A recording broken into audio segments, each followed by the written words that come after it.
we are going to spend some time with a feeling that is hard to name and even harder to explain. The quiet sense that you have stopped caring about anything at all. Not just a bad day, not just a passing mood, more like moving through the hours wrapped in a thin layer of glass. People speak, messages arrive, tasks appear on a screen, and you watch yourself respond. But inside, very little moves. If that is close to your experience tonight, you are not alone. For many people, this numbness arrives after a long season of trying very hard. You carry responsibilities. You hold yourself together for others. You push through, again and again. And then one day, the mind simply says, without words, no more. The colors fade. The interest drains away. Even your own thoughts feel far off and wandering. Most of us were taught to see this as a personal failure, as laziness, as proof that we are ungrateful, or weak, or broken. But this state is not a moral flaw. It is not a verdict on your character. It is a signal, a tired system trying to protect itself, a body and mind that have been asked to care about too much, for too long. Before we begin, wherever you are, let yourself settle in a little more comfortably. You do not need to fix anything while you listen. You do not need to force yourself to care. You are allowed to simply be here, exactly as you are, with however much feeling or emptiness is present. Tonight we are going to sit beside this numbness with a quiet companion from a very different time. Marcus Aurelius, a Roman emperor, a Stoic philosopher, and in many ways, a tired man, writing to himself in the dark. He wrote most of his private notes, now called the Meditations, during military campaigns and plagues, when he too felt exhausted, discouraged, and worn thin by duty. He does not call his own heaviness a disgrace. He does not call his restless, apathetic mind an enemy. There is only description, a man observing his thoughts, his boredom, his grief, and then gently reminding himself of another way to stand inside his life. Marcus knew the feeling of waking up and not caring, of looking at the day's demands and seeing only weight. Yet instead of treating this as the end of meaning, he treated it as a doorway, a chance to ask, what truly matters when my emotions are quiet and flat? In Stoic teaching, there is a difference between destructive apathy and calm detachment. One closes you off from life. The other makes space to breathe within it. Tonight we are going to explore that difference slowly. We will listen to Marcus as a soft, Stoic-inspired companion for the night, and we will practice letting thoughts pass through the mind, without chasing them, without judging them, and without forcing anything to change before you rest. Wherever you are, this is where we begin, in a bright room or a dark one, sitting up in bed, lying on a couch, half dressed from the day. Your posture does not have to be perfect. Your mood certainly does not have to be perfect. Tonight we are going to work with the life you are actually in, not the one you wish you cared about more. Wherever you are, let yourself settle in a little more. If you are sitting, feel whether the chair can take more of your weight.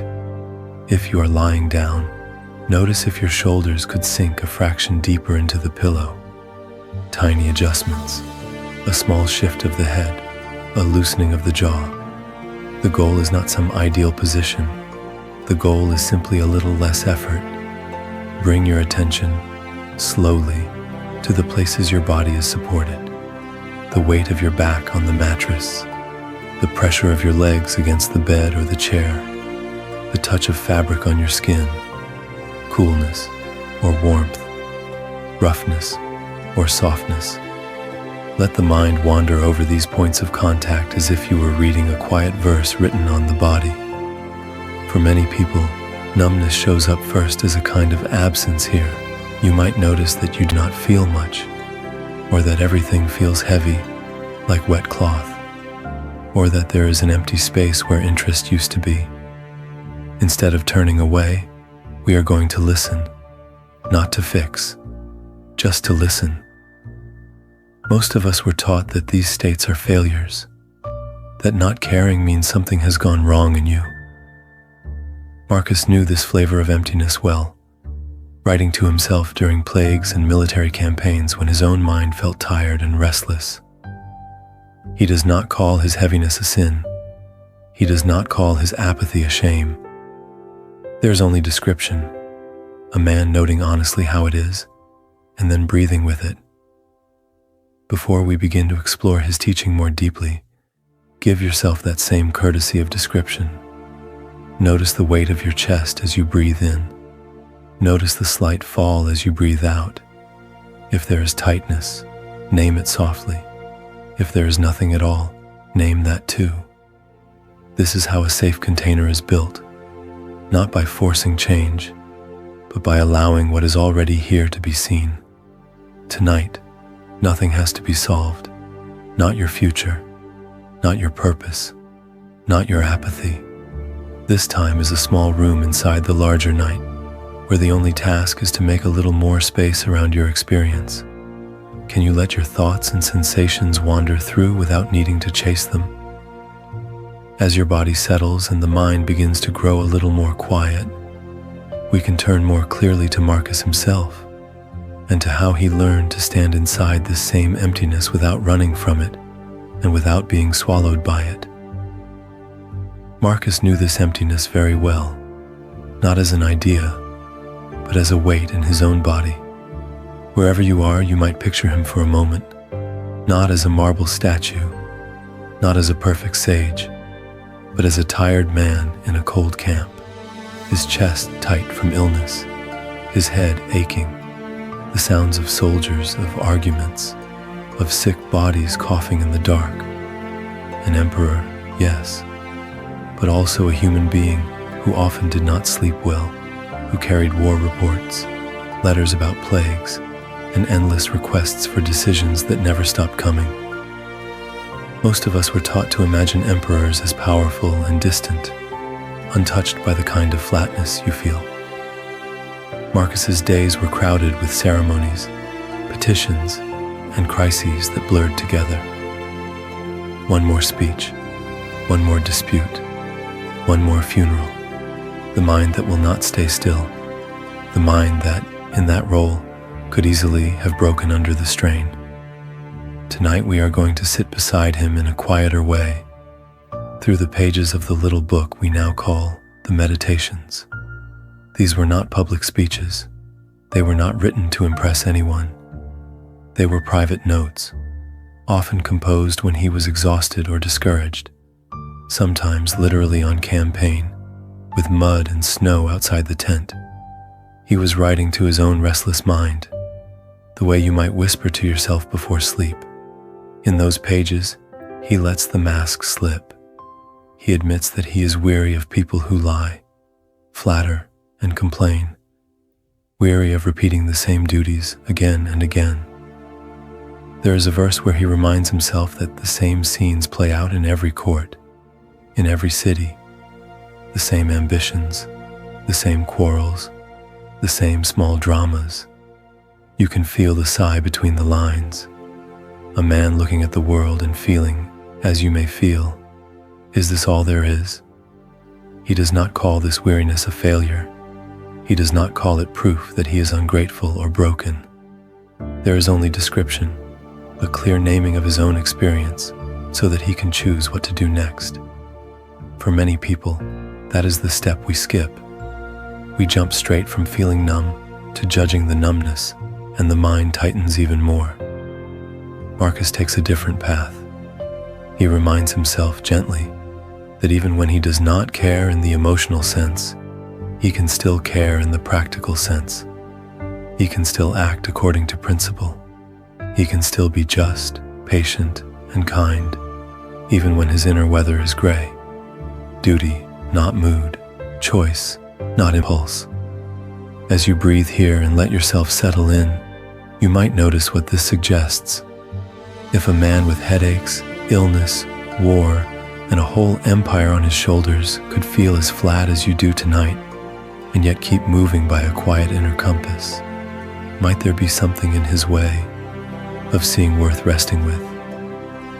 In a moment, we will listen more closely to how he did this, and how his simple nightly reflections can become a soft place for your own mind to land. So let yourself settle in for a moment and notice this place you are in. Not caring, not pulled strongly toward anything. It can feel like a kind of quiet, but not a peaceful one. More like a room with the lights turned low and the air heavy. For many people, this is what apathy feels like. A weight in the chest, a slow gray film over the day. You look at your work and it seems far away. You look at people you love and you know, in your mind, that they matter, but the feeling does not rise to meet that knowledge. Nothing seems worth the effort of reaching out your hand. There is often a soft despair underneath, a sense that even if you tried, nothing would really change. Marcus knew this state. He writes of waking up, tired of the world, of feeling the sameness of days. He does not call himself evil for it. He does not call the flatness a moral failure. There is only description, a simple naming of what the mind is doing, and then a gentle turning toward another way of seeing. That other way is what we might call tranquil detachment. It is also a kind of distance, but it is not collapsed. It is clear and spacious, like standing a few steps back from a painting, so you can see the whole picture. In this state, you still recognize what matters. You still know that honesty, kindness, and doing your duty are good. You simply are not yanked around by every restless emotion that passes through. Most of us were taught that the only options are being intensely emotional or completely numb. Marcus offers a third way. Tonight we are going to listen to him as someone who felt deeply, but refused to be ruled by every wave. His aim was not to feel nothing, but to feel in a cleaner, less tangled way, guided by values rather than moods. The mind that wanders into boredom or meaninglessness is met, noticed, and gently brought back to what is up to us. Wherever you are, it may help to consider that your numbness is not proof that you are broken. It may be an overworked nervous system trying to protect you. When too much pain or demand comes for too long, the mind sometimes pulls the plug on feeling so you can keep going. This collapse is not the end of the story. It is a signal. Marcus would invite us to move, slowly, from that collapsed apathy toward a calmer, more awake detachment. Not by forcing ourselves to care, but by breathing, by noticing one small thing that still matters, and by returning to it, again and again. In the next section, we will listen more closely to the verses where he practices this, almost like a nightly meditation, and see how his simple questions can begin to lift that weight in your own chest. So, as we turn toward Marcus's own practice, there is something important to remember. The feeling of not caring is not proof that you are broken. It is information. It is the mind's way of saying, very quietly, that something has been too much for too long. Most of us were taught to treat this state as a personal failure. You lose interest in work or in people you love, and you tell yourself that you are lazy, ungrateful, or weak. But the mind that has been pushed and disappointed and overstimulated will often do one thing to survive. It will shut down its interest. It will go dim, the way a room goes dark when a circuit breaker flips. Tonight, we are going to sit beside that image for a moment. A circuit breaker does not flip because the house is worthless. It flips to keep the house from burning down. In the same way, this apathy, this sense that nothing matters, can sometimes be a protective response, not a life sentence, a temporary safety switch, buying you time. so that deeper damage does not spread through the wiring of your nervous system. Marcus lived under a constant storm of demands, wars, plagues, the expectations of an empire. Wherever you are, he would understand the weight of being needed when you feel you have nothing left to give. In his meditations, he often pauses simply to notice what is moving through his inner sky. A wave of boredom, a flash of anger, a restless wish to run away. He does not call these weather patterns sinful or shameful. He does not call them proof that he is a bad emperor or a bad man. There is only description. He writes as if he were watching clouds pass. This is the mind when it is tired. This is the mind when it is tempted to give up. By naming his states without condemnation, he turns them into signals rather than verdicts. The verse of his own experience becomes a kind of quiet teaching. See clearly first. Decide what it means later. Before we begin to ask anything of you, let yourself settle in with that same attitude. You do not need to fix your not caring tonight. You do not need to force yourself to feel inspired. Instead, you might very gently listen to it. If this numbness could speak, what would it say about rest? About the meaning of your days? About the pace at which you are trying to live? You do not need an answer, only a little more kindness toward the question. In the next section, we will walk with Marcus through a simple evening reflection and see how he lets these signals guide small, steady changes rather than one grand, impossible transformation. So, as we turn toward that simple evening reflection with Marcus, let us first mark a small threshold together. Before we begin, we will not analyze anything. We will not solve anything. Tonight we are going to practice a quiet, almost invisible ritual of letting go. Wherever you are, let yourself settle in. If you are lying down, allow the body to be supported by the bed. If you are sitting, let the spine be gently upright, as Marcus imagined his own posture in the camp tent, even when he felt restless and worn. Nothing rigid, just a dignified kind of ease. Now, invite 1 or 2 deeper, slower breaths, not forced, not dramatic, simply a little fuller than usual. Notice the in-breath as a quiet arrival, as if something kind is coming to meet you. Notice the out-breath as a soft release, as if the day's roles and expectations can slide off your shoulders for a while. The person who had to perform today can rest. The one who had to care, to pretend to care, or to explain why they did not care, can rest. With each exhale, let a tiny layer of that effort go. You do not have to earn this. Breathing is already enough.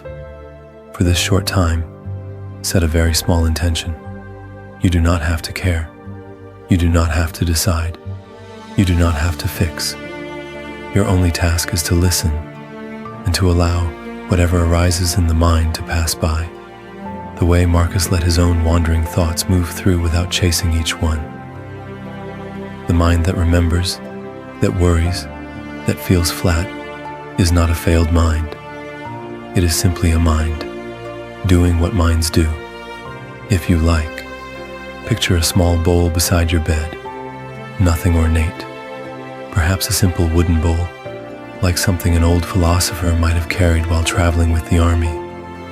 In your imagination, begin placing today into that bowl. Place one worry, place one unfinished task, place one conversation you keep replaying, place the question of what any of this means. You might even place this feeling of not caring very much about anything. It can rest there too. You are not throwing these things away. You are setting them down. There is only description here, a bowl and the contents of your day, resting quietly inside it. If any of it truly needs you, it will still be there in the morning. You can pick it up again, or you may find that some of it has grown smaller, lighter, no longer worth lifting. As we move into Marcus's evening reflection, Let the bowl hold the day so that your mind does not have to. So now the bowl can rest, and you can rest a little more inside your own body. Tonight, we are going to borrow a practice Marcus used when his mind was crowded, or strangely empty, or simply tired of caring. It is called the view from above. It is not a theory. It is a quiet visualization, a way of seeing your life from a gentler distance. Before we begin, wherever you are, let yourself settle in. Feel the weight of your body on the bed or the couch. Feel how the fabric holds you, how the floor holds the furniture, how the building holds the floor. We start very close, with simple contact, with gravity doing its patient work. Now, in your mind, imagine that you could rise just a little, as if your awareness were floating up to the ceiling of the room. You can still see yourself lying there, the bed, the pillow, the soft rise and fall of your breathing. From here, the details are already simpler. The screen, the unfinished messages, the restless thoughts, they are present but smaller. The mind that felt like the whole world a moment ago is now one small movement in a larger, quiet space. Let the view expand again. Imagine you are above the building now. Roofs, windows, a few scattered lights, perhaps a late bus passing, or someone walking a dog. You are still there, inside, but from this height your room is a single square of darkness or light. The problem you could not stop circling. It is there, but it does not fill the sky. For many people, this is already a relief. Most of us were taught to stare at our pain from inches away, as if pressing our face against the page would help us read it. Marcus learned to step back. He imagined the whole city under him, houses, markets, barracks, people arguing, falling in love, feeling numb, making plans they will soon forget.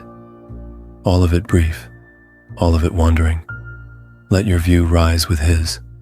See the city as a pattern of lights, then the country as a darker shape, then the curve of the earth, clouds drifting like slow thoughts across its surface. From here, even an emperor is a tiny figure. Even a war is a thin line in time. Marcus would remind himself that whole empires have appeared and vanished, and that in a little while, every name, including his, will be a verse in a history book, or not remembered at all. He did not call this smallness an insult. He did not call your struggle trivial. There is only description, a way of giving your pain more breathing room, so it does not have to be the entire sky of your awareness. If even plagues and palaces could shrink in this wider view, what might happen to the feeling that nothing matters if we held it here for a while? Stay with that question, because next, we will follow Marcus back down and see what he chose to do once everything had become small again. When Marcus came back down from that wide, high view, he did not just see small cities and small palaces. He saw small moments, small moods. He would remind himself that even the heaviest feeling was not a statue. It was weather. In his notebook, he sometimes made simple lists, names of once famous actors, orators everyone talked about, generals who were feared. He would write them down, one after another, and then quietly note that no one spoke of them now. Their praise had faded, their scandals had faded, their faces had faded.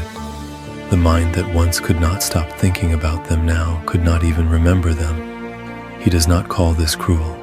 He does not call it meaningless. There is only description, a quiet teaching that everything, without exception, is moving. The victories, the humiliations, the seasons of an empire, the seasons of a single person's mind. Wherever you are, you can feel a softer version of this in your own history. Think of a time when you were sure a certain mood would never end. The heartbreak that filled the whole room, the anxiety about a job, or an exam, or a diagnosis, the identity you wore in school or in a relationship that felt like the only possible you. For many people, those periods felt permanent while they were happening. And yet they shifted. Something loosened. You woke up one morning and realized the volume had turned down a little. Tonight, we are going to treat this flatness in the same way, not as a verdict on your life, but as a current in motion. Even numbness is not a fixed object. If you listen with a bit of kindness, you may notice that it has textures. There are heavier hours and lighter hours.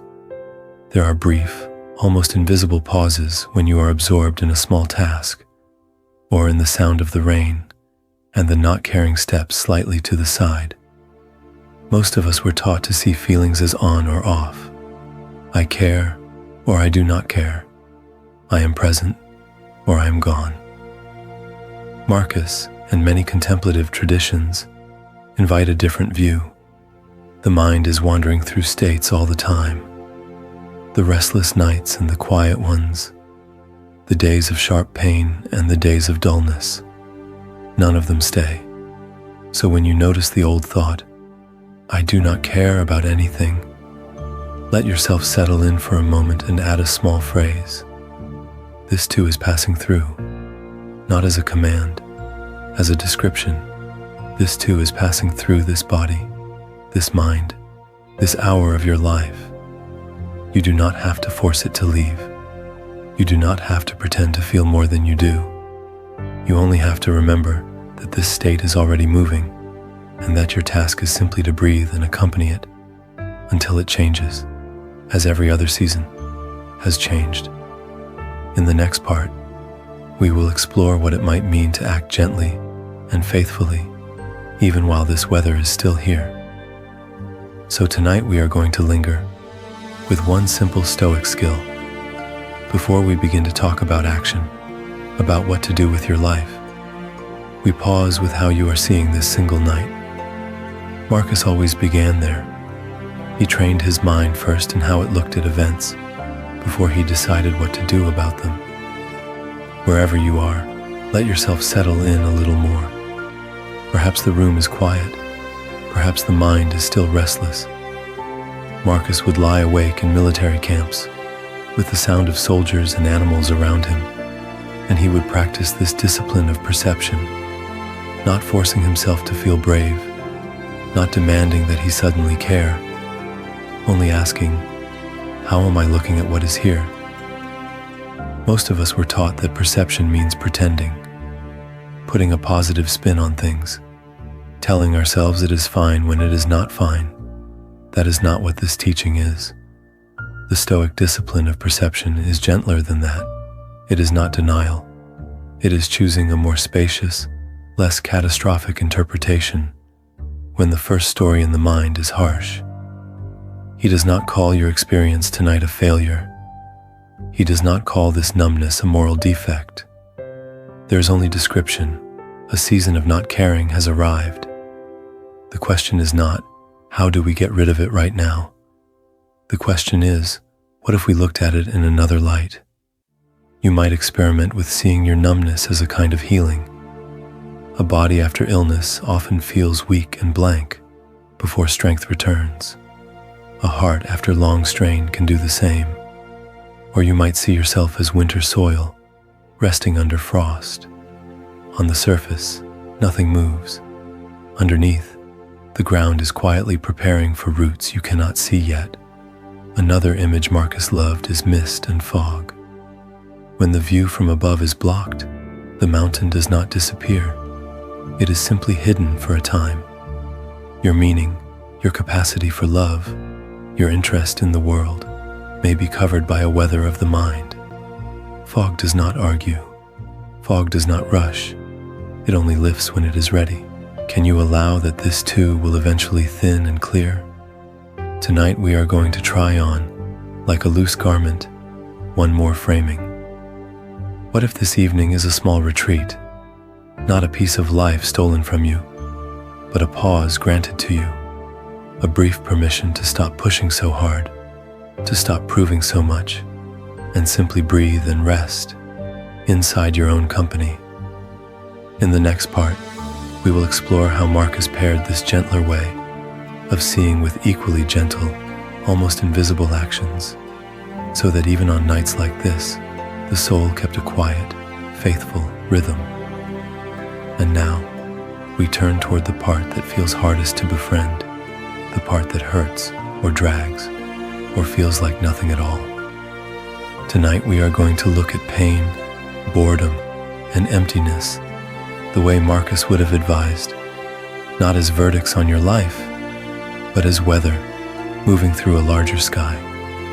Wherever you are, you might notice how each of these states has its own climate. Emotional pain can feel like a storm, sudden, loud. It flashes in the mind and crashes through the body. Boredom is different. It is more like a long gray overcast, a flat light, where nothing seems interesting. And emptiness, the sense that nothing matters, can feel like still, windless air, where even your own thoughts seem tired of wandering. For many people, these moods feel like identity. I am the storm. I am the gray. I am the empty air. Marcus kept reminding himself of something quieter. He would reduce things to their basic elements. A luxury meal became dead fish and crushed grapes. Fame became noise in another person's mind. In the same way, a wave of despair becomes certain sensations in the chest, certain sentences in the mind, passing through a living body that is still breathing. He does not call this storm a curse. He does not call this gray sky a failure. There is only description. A state has appeared. It will last for a time. It will change. When Marcus used the view from above, he was training this exact discipline of perception. From high above, even a violent storm is a pattern on the surface of a very large earth. Tonight, let yourself settle in as that larger space. You are not only the storm of thoughts, you are also the quiet awareness that can notice. This hurts. This is heavy. This feels empty. Can you sense, even faintly, that the feeling has edges? That it is not everywhere, even if it claims to be? Breathe and listen for small movements inside the heaviness. A slight shift in temperature, a new thought that wanders in, a tiny urge to turn your head on the pillow. These are like subtle changes in the wind. The storm is not a solid wall. The gray overcast is not a permanent ceiling. Most of us were taught to chase better weather, to fix the mood, fill the silence, escape the boredom. Marcus would invite something gentler. You do not have to chase anything tonight. You do not have to force meaning or force care. You only need to see that this too is weather. In the next part, we will explore how, from this wider sky, Marcus chose small, steady actions so that even under dark clouds, his life kept a quiet, faithful direction. From that wider sky, Marcus did something very simple. He did not wait for a feeling to arrive. He turned instead toward what he called his work as a human being. Wherever you are, you might imagine him in the early morning, cold, tired, not wanting to leave the bed. In his meditations, he writes to himself about this exact struggle. He reminds himself, almost like a parent speaking softly to a child, that he was born not to lie warm under blankets, but to meet the day, to do the small tasks that belong to a human mind and a human heart. He does not call this a heroic mission. He does not call it a test of willpower. There is only description. A human being rises, washes, greets others, does what is needed. Even when the inner weather is gray, most of us were taught that duty means pushing ourselves hard, ignoring our limits, proving something. Marcus means something quieter.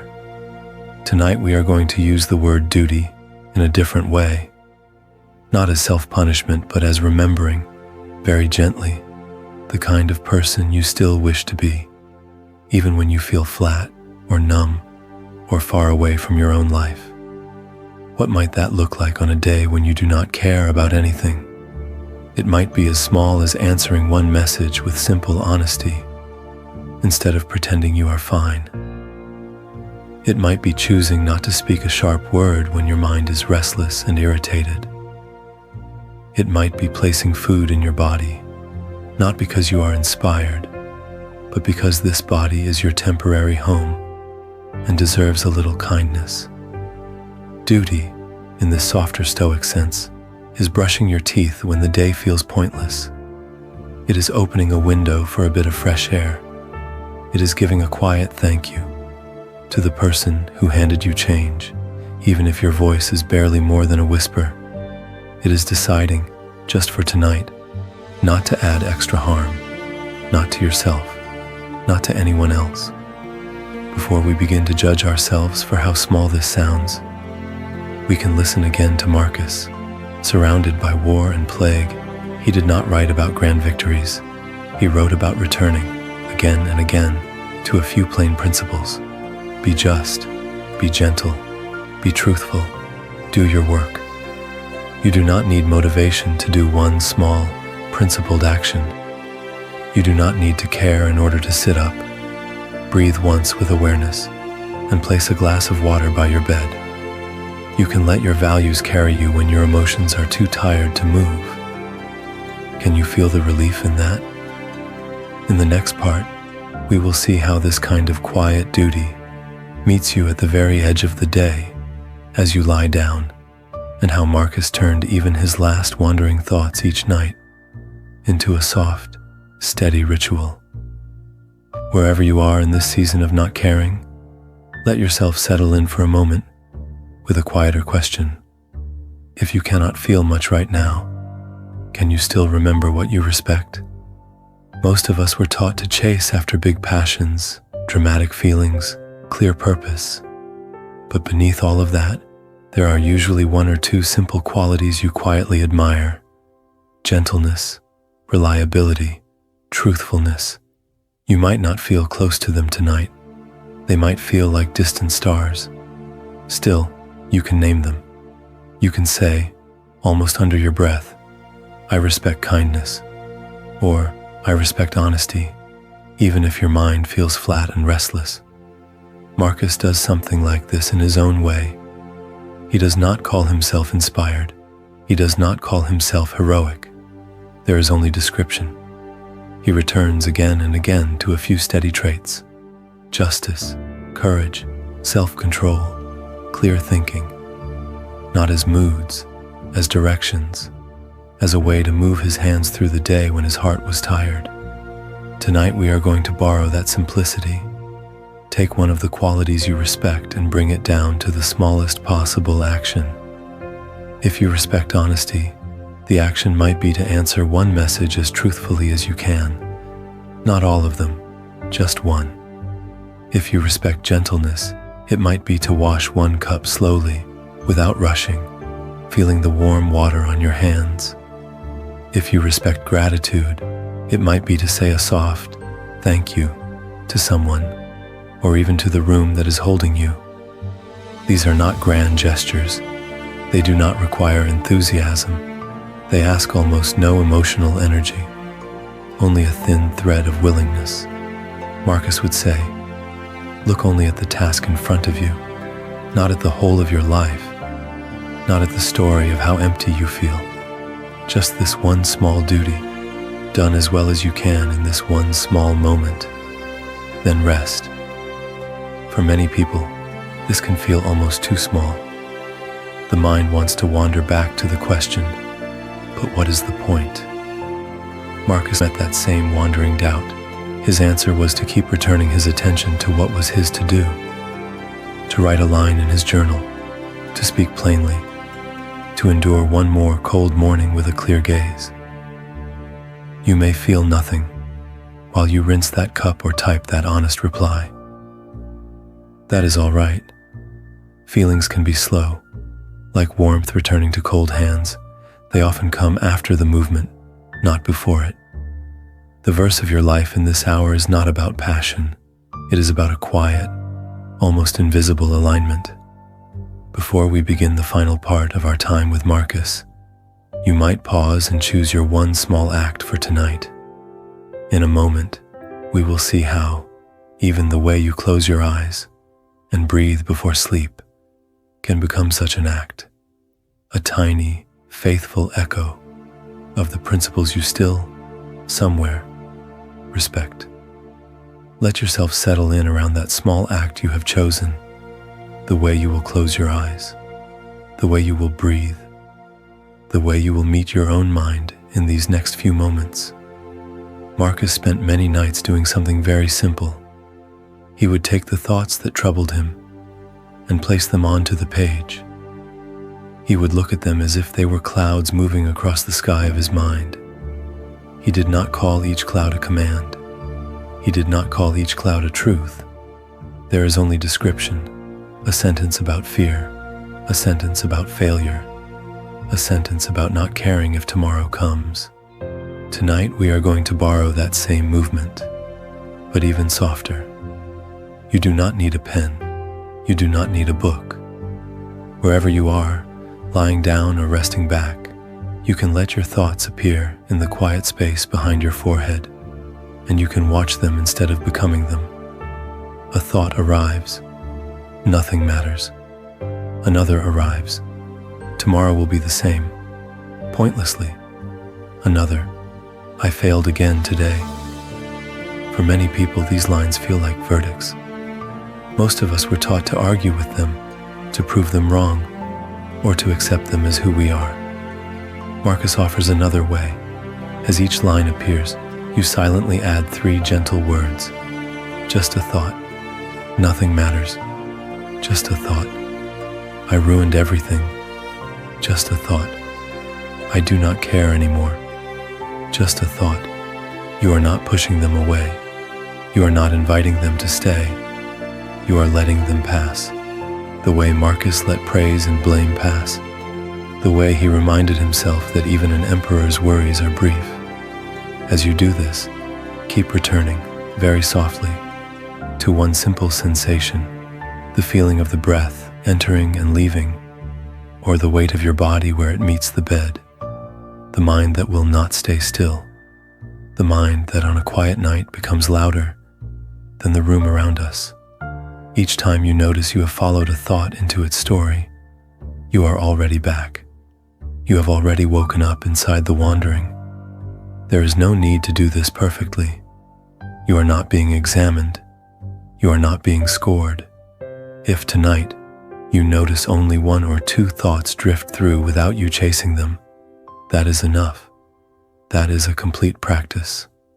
Marcus wrote his meditations during plagues and campaigns, yet many entries are only a line or 2, a single clear seeing, then rest. Before we begin the final part of our time with him, stay here for a few breaths more, watching the next thought rise and fade. What happens when you treat even the heaviest one as just a thought? And what might Marcus ask you to see, beyond it, in the silence that follows? From that silence, Marcus would often turn, very simply, to the day he had just lived, not as an exam, not as a trial, just as a quiet replay. He would ask himself where he had acted according to his nature as a human being, who can think, who can choose, who can show kindness, and where he had drifted, pulled by habit, by fatigue, by a restless mind that forgot what it cared about. He does not call himself a monster when he falls short. He does not call himself a saint when he does well. There is only description. Here I was patient. Here I was sharp and unkind. Here I remembered that other people's praise is empty noise. Here I forgot and chased it anyway. A few clear lines, and then he lets himself rest. Tonight, we are going to translate that into something even smaller for the part of you that feels it cannot try. Wherever you are, you do not need a notebook, or the right pen, or a full page. You can do this in your mind, lying down, barely moving. 1 or 2 gentle questions, nothing more. The first question might be, what quietly hurt me today? Not the grand disaster, the small sting, the message unanswered, the look you thought you saw, the moment you felt invisible in a room. Let yourself settle in with just one of those and simply name it. This happened. It hurt a little. You do not have to fix it. You only have to see it. The second question might be, what tiny thing did I still do that was decent? For many people in this season of not caring, that question feels almost offensive. Yet usually, if we listen carefully, there is something. You answered one email kindly. You fed the pet. You washed a cup instead of leaving it. You did not speak the cruel sentence your mind was rehearsing. Small, almost nothing, but not nothing. Most of us were taught to review our day as a scorecard. Pass or fail, productive or wasted. This is not that. The goal here is not to grade the day or to grade you. The goal is to witness the day with a little more clarity and compassion, like watching a short, gentle replay with the sound turned down and no commentator shouting over the images. You can try this now, before we begin to close our time with Marcus, or you can remember it in the morning when the light is softer. Ask the two questions, answer them in a sentence or two, then stop. This is not a project of fixing yourself. It is a way of slowly befriending yourself, so that, over time, even when life feels empty, you are not a stranger to your own experience. In a moment, we will widen the view again, the way Marcus did, and look at your whole life from a little higher above, to see what still matters when almost nothing seems to. So, as we widen the view, and then slowly return to this small room, this single bed, this one body you live inside, we also need to do something very simple and very rare. We need to let you off the hook for tonight. Most of us were taught that if we are not caring enough, not trying enough, something is wrong with us. The mind goes flat, the heart feels dull, and immediately there is a second layer of pressure. I should be more grateful, more motivated, more inspired. Before we begin the next part of this journey, let us be clear. You do not have to feel any of that tonight. Marcus wrote many of his notes when he was exhausted, ill, or discouraged. He does not call himself a failure for this. He does not call his heaviness a sin. There is only description, a tired emperor naming his own apathy, and then speaking to it with a kind of steady respect. Wherever you are on that spectrum, you are not doing this wrong. Sometimes the most stoic thing is not to push. Sometimes the most compassionate act is to let the heart and mind go fallow for a while, like a field resting between seasons. Nothing is being produced. Nothing is being harvested. And yet, beneath the surface, the soil is quietly restoring itself. Could it be that your not caring is asking for that kind of season? Tonight we are going to practice that soft season in a very simple way. No fixing, no forcing yourself to care. Just a gentle turning toward the body that has carried you through another wandering day. Let yourself settle in. If you wish, lie down. Feel the weight of your head on the pillow. Notice the forehead, the eyes, the small muscles around the mouth. You do not need to relax them. You only need to notice. If they soften, they soften. If they stay tense, they stay tense. Let the noticing be enough. Bring attention to your throat and neck, the shoulders, the upper back. So much effort lives here. So many days of holding yourself together. As you breathe in, feel how the breath touches this region from the inside. As you breathe out, imagine the air carrying away the day's voices, the expectations, the quiet disappointments. Let awareness drift down through the chest and ribs, the steady rhythm of the heart, whether you care or not. The belly, perhaps tight, perhaps loose. The hips, the thighs, the knees that have bent for you thousands of times without complaint. The calves, the ankles, the feet resting on the bed or floor. From head to toe, this whole body is simply here, nothing to achieve. In the next part of our time with Marcus, we will look more closely at his verses on meaning, on small, steady action, on how to move when the mood is empty. But not yet. For now, it is enough to lie here, to listen, to let the mind grow quiet or stay restless, and to drift towards sleep, while one question waits patiently for you in the dark. So let yourself settle in again, wherever you are, with that question nearby, like a small candle. What if nothing is wrong with you? What if this not caring is not a verdict, but a signal? For many people, the season when everything feels flat is the season when the mind has quietly done something intelligent. It has turned down the volume. It has dimmed the lights. When the body is sick, it pulls you toward bed, toward fever, toward stillness, so that healing can happen underneath. The mind does something similar. When it has been asked to carry too much for too long, it grows quiet in a heavy way. It stops reaching. It stops lighting up at the things that used to move you. Marcus knew this tiredness. He wrote much of his little book while leading armies, while living through plagues, while watching people he loved disappear. He does not call his own weariness a sin.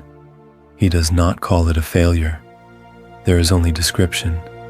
He notices that everything in us, even what we dislike, belongs to nature's attempt to preserve itself, to rebalance the whole.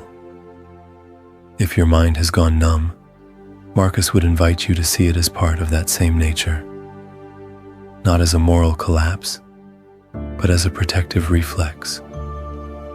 The mind that no longer cares about work may be protecting you from a pace that was never kind. The mind that feels nothing in conversation may be shielding old, unhealed hurt. The mind that will not get excited about the future may simply be refusing to sprint when it has not yet learned to walk without pain. Tonight, we are going to sit beside that reflex instead of fighting it. We will distinguish gently between a destructive indifference that turns away from life and a temporary withdrawal that lets life move around you while you rest. One is a slow closing of the curtains forever. The other is like drawing them for a while so that the room can cool. Most of us were taught to panic when caring fades, to attack ourselves, to push harder. Marcus offers another way. Before we begin to change anything, we can listen.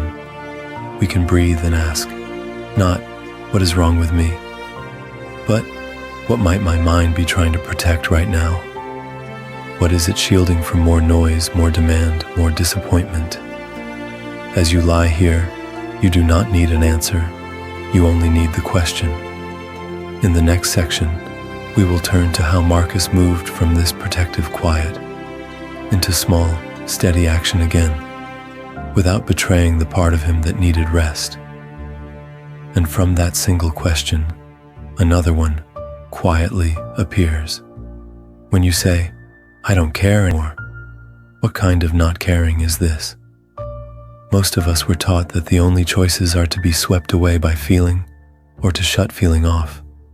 Either you are drowning in the restless waves of the mind, or you are frozen, moving through your day like a ghost.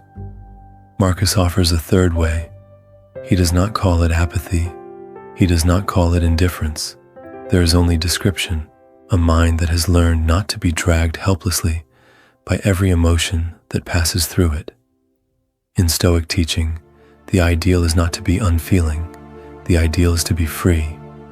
Free from being yanked back and forth by every mood, every headline, every small disappointment. The mind still feels, it still responds, but it does not have to obey every surge of fear or every drop of sadness. Tonight we are going to sit for a while with that difference. Marcus speaks of an inner citadel, a quiet fortress inside you that cannot be harmed by praise or blame, by gain or loss.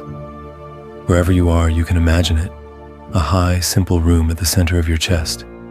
Outside, storms wander and shout. Inside, there is space to breathe, to listen, to see. The storm is real. The room is also real. One is not a denial of the other. Apathy feels different. Apathy is heavy and gray. Nothing matters and nothing moves you. Food has no taste. Time has no texture. You are not standing in a clear fortress. You are lying on the floor of a dark room, unable to get up. This kind of not caring is a collapse of energy, a shutting down meant to protect a tired mind that has been asked to care too much for too long. Stoic tranquility is not that. It is more like a clear, spacious detachment. You still see what matters. You still know that a kind word matters, that keeping a promise matters, that a small duty done well matters. But you are not drowning in the importance of everything. There is a thin ring of space around each worry. You can turn it in your hand instead of being crushed under it. Before we begin to move back into action, let yourself settle in and simply check. Tonight, does your not caring feel like sinking, or like the first hint of air around your thoughts? Does it feel like numb stone, or like a very quiet room that might, with time, become clarity? If there is even a small sense of space, Marcus would say, this is the beginning of your inner fortress. In the next section, we will see how he stepped out from that fortress, not with grand emotion, but with small, steady acts of duty that slowly warmed his life again. From that small fortress of space, we can begin a very gentle practice. Tonight we are going to experiment with a different way of meeting your thoughts, not by chasing them, not by silencing them, simply by watching them drift. Wherever you are, let yourself settle in a little more. If it is comfortable, allow the body to be heavy, the breath to be easy. You do not have to breathe in any special way. Just notice that you are breathing. Notice that you are here, and that your thoughts are something that pass through, not something you are. Marcus spent many nights on campaign, intense, under strange skies. His mind must have been restless. Armies, plague, politics, memory, regret. He does not call these impressions evil or forbidden. There is only description. He writes of them as movements in the mind, as pictures that appear, ask for his assent, and then fade. So, before we begin this small exercise, imagine a slow, wide river beside your inner fortress. The water is dark but calm. On this river, every thought that comes tonight is a small boat. It appears from upstream. It floats in front of you. It moves on, around a bend, and disappears. You are not in the water. You are on the bank. You are watching. A thought comes, a worry about tomorrow. See it as a little boat sliding into view. Instead of climbing in, simply give it a quiet name in your mind. Worry, nothing more. Then let your attention rest on the image of it drifting past, carried by the current, until it is gone. Another boat arrives, a memory of someone you miss. Name it softly. Memory. Feel the tug to follow it down the river, to replay, to rewrite. For many people, this is where the night disappears into replay. But tonight, we practice staying on the bank. We feel the tug, and still, we watch the boat pass. A third boat, a task, an unfinished message, something you should have done. Silently, kindly say, task. No arguing, no solving, no trial in your own head. The Stoic discipline of perception begins exactly here, in this pause before assent. The thought offers itself. You decide whether to step in, Your mind will wander. It is allowed. Most of us were taught that mind wandering means we are failing. Marcus would disagree. The practice is not to keep the river empty. The practice is to notice when you have accidentally climbed into a boat, and then, with a small inner smile, to step back onto the riverbank of awareness. As you keep listening, we will take this same river, these same boats, and ask a harder question. Which one should you, like Marcus, choose to board for the sake of a life that slowly warms again?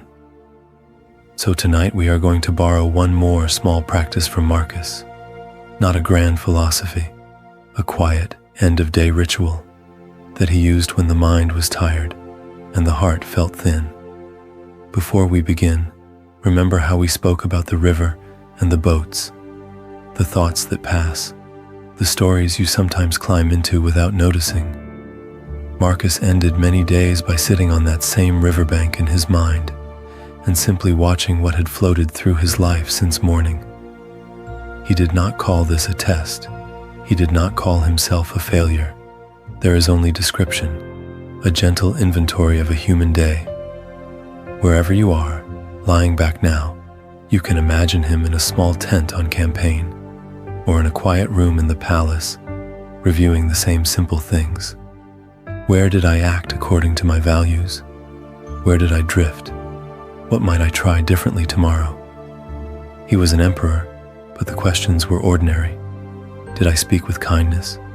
Did I avoid what I knew was right because I was restless, or bored, or numb? For many people, looking back over the day feels dangerous. Most of us were taught that reflection means judgment, that a review is the moment the inner critic wakes up and starts to speak. Marcus's teaching is softer. The mind that looks back is not a judge with a hammer. The mind that looks back is a friend holding a small lamp. So tonight, we are going to translate his habit into something even more gentle. Just 3 questions, asked in a quiet tone as you breathe. What tired me today? What helped me today? What might I loosen my grip on just a little tomorrow? Not what did I achieve? Not what did I ruin? Just these 3. Let yourself settle in, and without forcing anything, let 1 or 2 moments from the day float up. Perhaps a meeting where you felt like a ghost. Perhaps a message you could not bring yourself to answer. Perhaps a small, unexpected kindness that did not quite reach you, but is still there in memory. Can you look at each scene with Marcus's calm curiosity instead of the usual self-judgment? When you notice something that tired you, you do not have to fix it. You simply name it. When you notice something that helped you, you let the body feel that help again for a breath or 2. When you see a place where your grip was tight, you quietly imagine what it would be like to hold it a little more loosely. In the next part, we will take this small lamp of attention and walk with Marcus through one more practice, seeing your whole day and your whole life from a higher, kinder vantage point. Tonight, we are going to let that small lamp of attention rise a little higher. You have been looking closely at single moments in your day. Now Marcus invites you to step back, to see the whole scene from above, the way he once did when his own mind was tired and restless. Marcus had a quiet practice he returned to often. He would imagine himself lifting up, as if on a gentle hill above the earth, and looking down at human life. Cities became patterns of light. Crowds became small moving dots. Even his own palace, his own bed, became one room among thousands. He does not call this a trick or a test. There is only description. A man looking down at the brief, wandering movement of lives, including his own. Wherever you are, let yourself settle in for a moment. Before we begin the next part of your night, you might like to feel the weight of your body where it rests. Notice one breath, then another, and now, in your mind, Picture the room you are in as if you are standing quietly in the doorway, watching yourself lying there. The worries of today are close. They feel large. They fill the frame. Now, let that viewpoint rise, very slowly, as if you are being lifted to the ceiling. You see the furniture, the walls, the small objects of your life. Then higher, above the building, seeing the roof, the street, perhaps a few late lights in other windows. Each of those windows holds a story. Each holds another mind, also wandering, also trying to rest. Rise again until the whole neighborhood is below you. The shop where you felt nothing at work. The road where you drove home on autopilot. The place where you once laughed and have not laughed for a while. All of it shrinks, not to erase it, but to place it, one small corner of a living city, higher still, until the city is a cluster of lights, and the problems of tonight are smaller than a fingertip.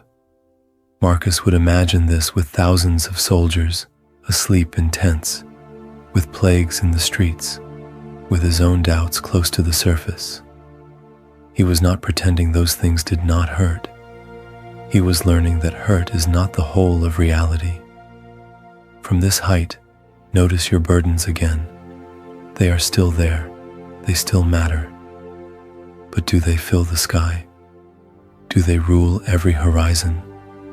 Or are they one part of a much wider scene that also holds quiet and kindness and other people breathing through their own nights?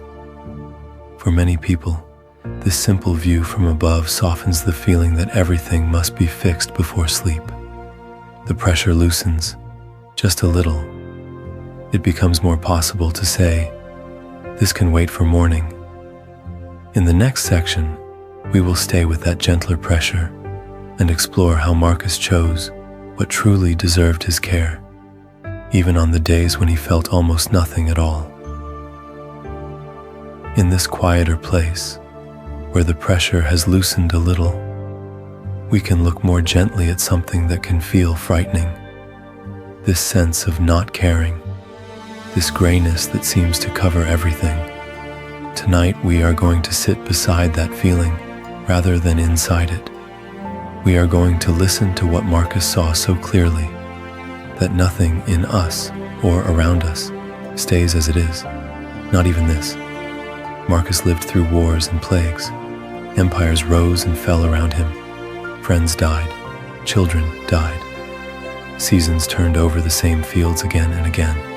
He watched his own moods wander from resolve to weariness, from gratitude to flatness. In his notebook, he kept reminding himself that all of it was in motion. The bodies, the buildings, the reputations, even the most stubborn habits of mind. Most of us were taught that when a feeling lasts for weeks, it is who we are. This is just me now. The Stoic teaching is softer than that. It suggests that what you are feeling tonight is more like weather than like stone, a passing pattern in the sky of your awareness. Wherever you are, you might notice how your own inner weather has changed over the years. Times when you cared intensely about something that now barely moves you. Times when you felt empty. And then, without your planning it, some small joy slipped back in. A song, a kind word, the way light fell on the floor one morning. Did you choose those shifts? Or did they arrive and depart on their own? Marcus would say that this numbness, too, is such a shift. He does not call it your identity. He does not call it your fate. There is only description. Right now, the mind is covered by a heavy cloud. That is all. Before we begin to change anything, you can offer yourself a simple phrase. Let yourself settle in for a moment. Feel the body breathe. And silently say, "This too is passing through." You can say it to the heaviness. You can say it to the emptiness. You can even say it to the part of you that does not want to change, that says, "Leave me here." This too is passing through. Imagine your numbness as a wide gray cloud, moving slowly across a vast sky. The cloud is thick. It blocks much of the color, but the sky itself is not damaged by the cloud. Your awareness, the part of you that can notice and listen, is that sky. Quiet, open, untouched. For many people, this image alone brings a small space around the feeling. The mind is no longer only the cloud. It is also the sky that holds it. In the next section, we will explore how Marcus used that quiet sky to decide what still deserved his care, even when almost nothing stirred his heart. From that quiet sky, Marcus turns to a very simple, very radical discipline. He asks, what exactly is here? Not the story about it, not the catastrophe, just the thing itself. He does not call the cloud a tragedy. He calls it a cloud. There is only description. Most of us were taught to do the opposite. Something happens, or a feeling moves through the body, and at once the mind adds weight. This is awful. This means I am failing. This proves I am broken. The event is small. The story is huge. Marcus, writing in his tent during war and plague, keeps stripping things back. Not, my life is falling apart, but a body is tired. Plans have changed. People are afraid. Tonight we are going to borrow that same discipline of perception, very gently. Wherever you are, let yourself settle in a little more. You do not have to fix anything. You are only invited to describe what you can actually feel and see. Instead of, I don't care about anything, I am empty inside. You might whisper, right now, there is a feeling of flatness. There is low energy in my body. My mind feels dull and wandering. Can you hear the difference? The first way is a verdict. The second way is a description. The first way closes the door. The second leaves it a little open. For many people, this shift is small but real. When we move from judgment to simple naming, a thin line of space appears between awareness and experience. The feeling is still there, but it is now something you can quietly listen to, rather than something you are. Marcus uses this again and again. Not, this person is unbearable, but here is a human being, making sounds with their mouth. Not, my work is meaningless, but there are tasks repeated each day that keep other people alive. He does not call his restless mind a disgrace. He calls it a mind that is tired, a mind that still wanders. Before we begin a brief practice together, take one easy breath in and one long breath out. Then, very slowly, scan through your body. You might notice tightness in the chest, heaviness in the limbs, blankness behind the eyes. You might notice racing thoughts, or almost nothing at all, just numb. Name each one softly, like reading labels in a quiet room. You are not adding why. You are not deciding what it means. You are not predicting the future of your life based on this one moment. You are practicing what Marcus practiced, seeing what is here and only what is here. This is how the sky learns to hold its clouds. In the next section, we will take this a step further and ask a daring question. Once you see your experience this clearly, how do you decide what, if anything, still deserves your care? Once you see what is here, another question often appears in the quiet. If this is all there is in this moment, does any of it really matter? For many people, the hardest part of a restless night is not the thoughts themselves, but the sense that there is no solid reason to get up and live tomorrow. Marcus knew that feeling. He wrote many of his verses while sick, exhausted, far from home on military campaigns.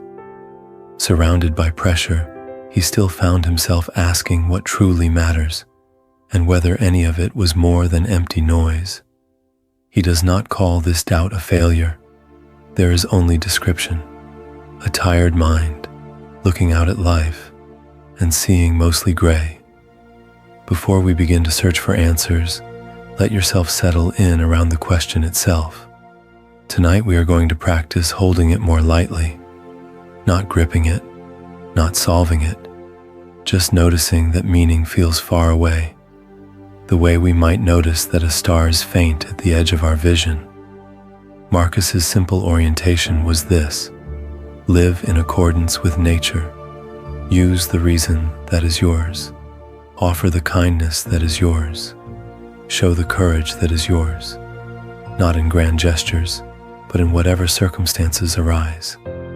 The emperor in a tent on a cold frontier, the worker who still shows up and does an honest task, the friend who answers one message even when the heart feels numb. This is a quiet kind of meaning. It does not depend on feeling inspired. It does not depend on having a 5-year plan. It is more like the way the body keeps breathing in sleep. Small, steady movements in the direction of what is human and decent. Most of us were taught that we must discover a single life purpose, and that until we name it, we are lost. Marcus would invite a softer, smaller question, not, "What is the purpose of my whole life?" That is too heavy for midnight. Instead, what is one small, honest thing I can care for tomorrow, even a little? It might be watering a plant that has been ignored. It might be answering one difficult email with gentleness. It might be brushing your teeth, or stepping outside for 2 minutes of morning air and actually feeling the air on your face. You do not have to feel a surge of passion. You only have to be willing to turn, slightly, toward care. Wherever you are, notice how the mind wants to rush ahead and demand guarantees. Will this be enough? Will I ever feel different? For tonight, you do not need to answer. You are allowed to place the big questions on the bedside table next to the glass of water and the dim light, and leave them there. Let the body grow heavier on the bed. Let the breath move in and out without your help. Meaninglessness is not something you must fix before you sleep. It is a weather pattern moving through the sky of the mind. While you rest, the heart will keep its quiet work of healing at its own unhurried pace. In the next section, we will look more closely at these small acts of care and how Marcus used simple nightly reflections to guide his days, even when his feelings refused to cooperate. Tonight we are going to stay with this quieter idea of care and look at how Marcus carried it into his days. For many people, the word duty sounds hard, sharp, like a command shouted across a room. But for Marcus, especially in the tired years of his life, duty became something smaller and more human. It was not a grand performance. It was one right action, then another, even when his own heart felt flat. Most of us were taught that being a good person means feeling a certain way. We think we must feel inspired, grateful, motivated, or the action does not count. Marcus did not see it like this. He wrote many of his verses while sick, while traveling with the army, while his mind was restless and his body was worn down. He did not wait for a wave of feeling to carry him. He simply asked, almost like a soft question to himself, "What is the small, just thing here?" And then he tried to do that as best he could. He does not call this a heroic sacrifice. He does not call the person who cannot move a failure. There is only description. If you can stand, stand. If you can speak kindly, speak. If you can only breathe and not harm anyone, then breathe and not harm anyone. This is very different from the harsh inner voice that says, "You must perform no matter what. You must keep up. You must not slow down." That voice tightens the chest and makes the mind even more tired. A softer Stoic duty sounds more like, "When I can, I will take one small step that fits my values. Not all the steps, not a perfect day, just one step, and then rest." Wherever you are tonight, you might notice how your body responds to that difference. The demand that pushes, the quiet promise that waits for when there is a little strength. Marcus might ask you to imagine tomorrow, not as a test, but as a series of tiny duties that can be met or left for another time. Answering one message from someone you trust, drinking a glass of water when you wake, opening a window for a moment of fresh air, offering a brief kindness to another person, or, if that feels too far away, a brief kindness to yourself, such as placing a hand on your chest and saying, "I am still here." Before we begin to drift towards sleep, you might let yourself choose one gentle duty for tomorrow. Just one, nothing dramatic. Perhaps you will picture it now, like a small stone placed on the path, waiting for you after rest. You are not signing a contract. You are not promising to become a different person overnight. You are simply making a quiet promise you can revisit in the morning light. In the next section, we will sit with Marcus's nightly reflections themselves and see how he used a few simple questions to guide these small steps and to calm his mind before sleep. And now, as we turn toward Marcus's nightly reflections, we meet another part of his practice. Not the planning, not the promise, the gentle art of setting down the day's self-criticism so that the mind can grow quiet enough to truly rest. Most of us were taught to review our day like a harsh judge. We lie down, and the mind begins listing every unfinished task, every awkward comment, every moment of wandering attention. The Stoics did review their days, but Marcus also reminds himself, again and again, not to waste his strength on what is already past and unchangeable. He asks, in verse after verse, a simple question: is this still within my power, or has it already slipped beyond my reach? Tonight, we are going to borrow that question in a softer way. Wherever you are, let yourself settle in a little more. Feel the weight of your body. Notice the gentle movement of the breath. You are not doing an audit. You are not building a case against yourself. You are simply meeting what the mind brings. And then, like Marcus, turning back toward the present moment and the next possible action, which tonight is rest. Before we begin the exercise, remember this: he does not call past mistakes disasters. He does not call missed duties unforgivable. There is only description. What is done is done. The only living point of choice is here. If the mind insists on replaying something from today, Marcus would not argue with the replay. He would simply ask, can anything still be done?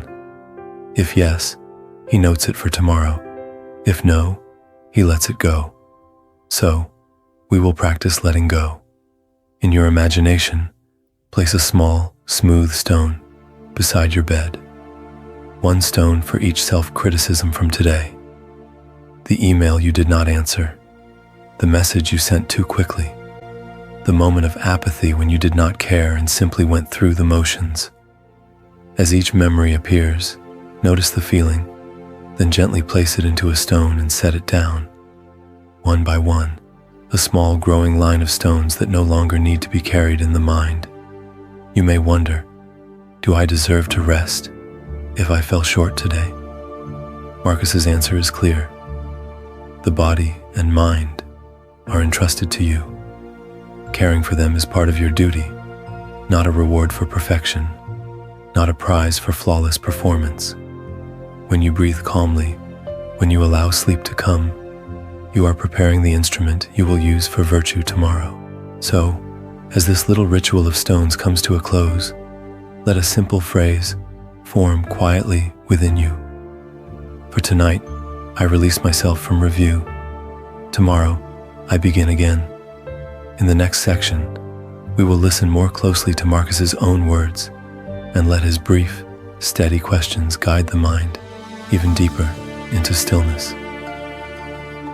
And now, As those stones of the day grow quiet behind you, we turn to something even simpler than memory.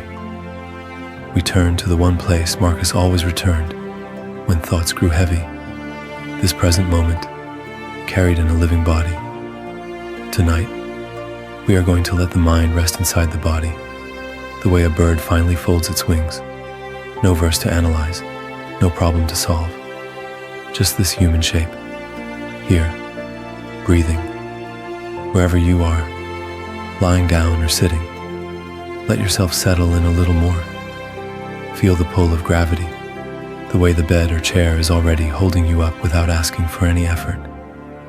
Marcus wrote in the middle of war and plague, yet he kept reminding himself, life is always, only ever happening now, in this small portion of time, in this small portion of space. Before we begin the scan, notice the simple fact that you are here, not in tomorrow's decision, not in yesterday's regret.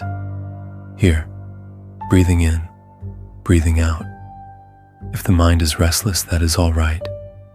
The mind wanders, the body stays. Let your attention drift down to your feet, to the weight of the heels, the touch of fabric or blanket, the sense of temperature along the toes.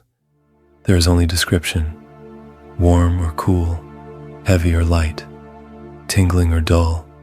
You do not need to improve anything. You do not need to relax on purpose. You are just listening with awareness. As you slowly breathe out, you might softly say inside, here, or now, a small word, like a hand resting on the shoulder of the mind. Each exhale, a gentle reminder, here, now. Let awareness move up into the ankles, the calves, the knees. Notice where the legs meet the surface beneath you. Pressure, contact, maybe comfort, maybe not. For many people, this is the first time all day they have simply noticed their own legs without judgment. The Stoic teaching of living in accordance with nature can begin this humbly, with feeling the body that nature has given you. Up through the thighs and hips, sense the weight of the pelvis, the way the spine rises from it. Again, no need to change anything. He does not call a tense muscle a moral failure. He does not call a restless mind a sin. Marcus simply describes, this is what is present in this moment. Let attention visit the belly and chest. Feel the quiet rise and fall. Each inhale arriving on its own, each exhale leaving on its own. If you like, pair the out-breath with that same inner word. Now, the mind may wander, the breath does not. Move through the hands, the arms, the shoulders, the throat, the face, not forcing calm, just noticing weight, temperature, contact. Most of us were taught to escape the body when life felt empty or painful. Here, gently, we are returning. In a moment, we will bring Marcus's own short questions into this field of awareness and see what happens when his clear, steady words land in a body that is already beginning to rest. In this softer body, with the weight of the day beginning to drain away, we can turn to the restlessness of the mind itself. Tonight we are going to give it a new image, not a battlefield, not a problem to fix, a station. Wherever you are, imagine a small train station at night. The platforms are mostly quiet. The loudest sound is the distant hum of a passing train, the soft echo of footsteps on stone. From time to time, a train pulls in, the doors open, travelers step out, each with their own luggage, their own destination, their own private story. Marcus spent many nights like this, awake with his thoughts during campaigns and plagues. He does not call the mind wicked or broken. There is only description. He watches what appears, and then he asks the simple Stoic question, must I assent to this? Must I climb aboard this thought and let it carry me away? Let yourself settle in as the station itself, not a traveler, not a train. The station, still, spacious. You do not move, you do not chase. Arrivals and departures happen within you, but they are not you. A train labeled anger arrives. A train labeled nothing matters arrives. You feel the vibration as they come and go, but your foundations do not walk down the tracks. Most of us were taught that if a thought appears, it means something important about who we are. I don't care about anything shows up and we think, this is me. Nothing will change, appears, and we think, this is the truth. Marcus's discipline of ascent is gentler. A thought is only a traveler. It has entered the station of your awareness. That is all. So tonight we practice. A thought arises. I don't care. You notice it stepping off the train, tired, carrying heavy bags. Instead of arguing with it, instead of inviting it to stay, you simply see it. You breathe once, quietly, and in your mind you whisper, safe travels. You watch it walk across the platform, and you let it board the next train out. Another thought arrives. Nothing will change. Again, you feel the old pull to follow it down the track. Instead, you remember Marcus, alone in his tent, writing to himself that even his own despair is just an impression. You breathe. Safe travels. The doors close. The train moves on. Even the thought, I should be different, is just another traveler. It looks serious. It waves papers in the air.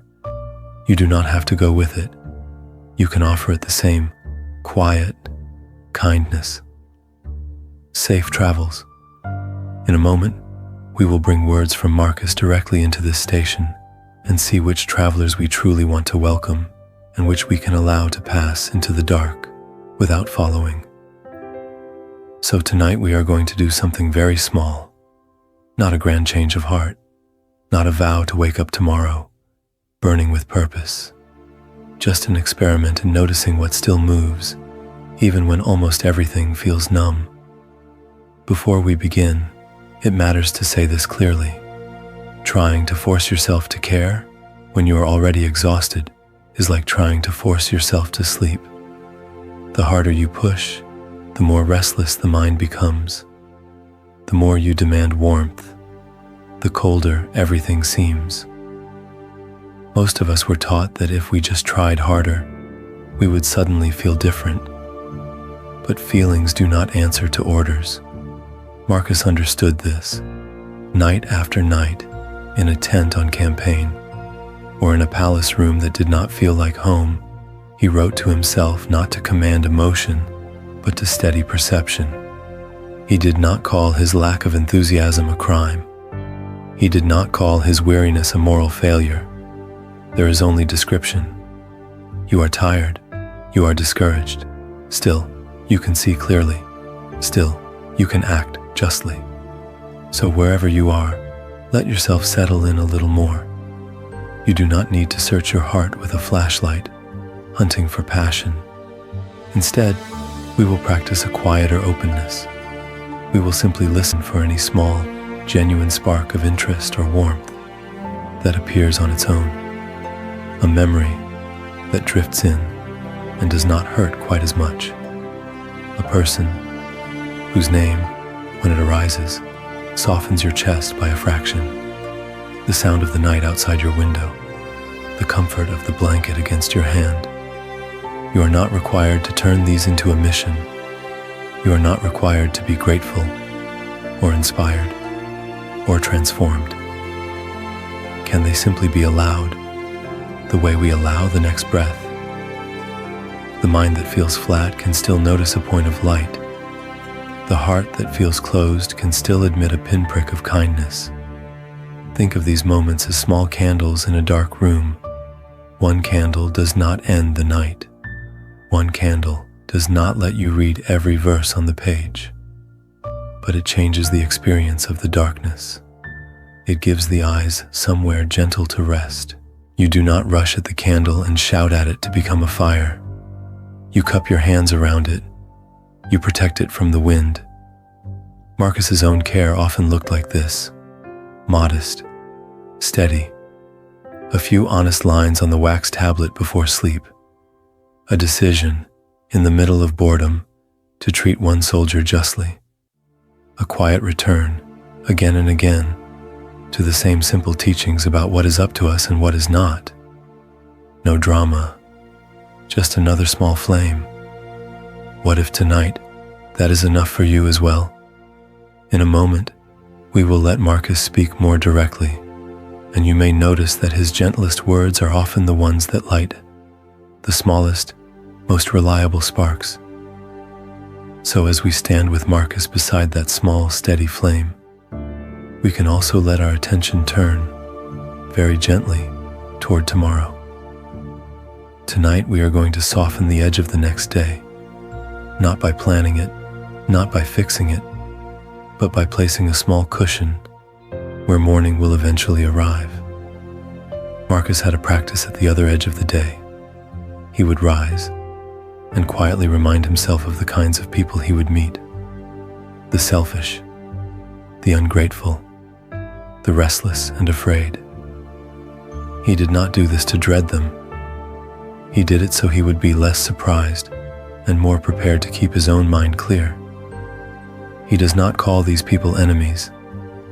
There is only description, a simple naming of what he is likely to encounter. Wherever you are, you can borrow that same honesty, but in a softer, bedtime form. Before we begin to imagine a brighter future, we can acknowledge that tomorrow may feel very much like today. You may wake and feel the same numbness, the same flatness in the chest, or there may be a small change, a little more space around the heaviness. Both are allowed.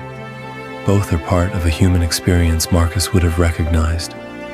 Most of us were taught that a new day should be a clean slate, full of energy and resolve.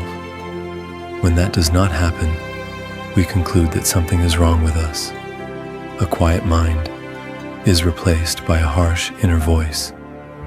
What if instead you stepped into tomorrow the way Marcus stepped into a difficult campaign, not expecting ease, not demanding inspiration, simply ready to meet whatever appears with as much kindness as you can manage in that moment? To help with this, we will choose one small phrase, just one, a phrase that can greet the day for you when you are too tired to invent anything kind. It might be, one small step. It might be kind to myself. It might be, notice one good thing.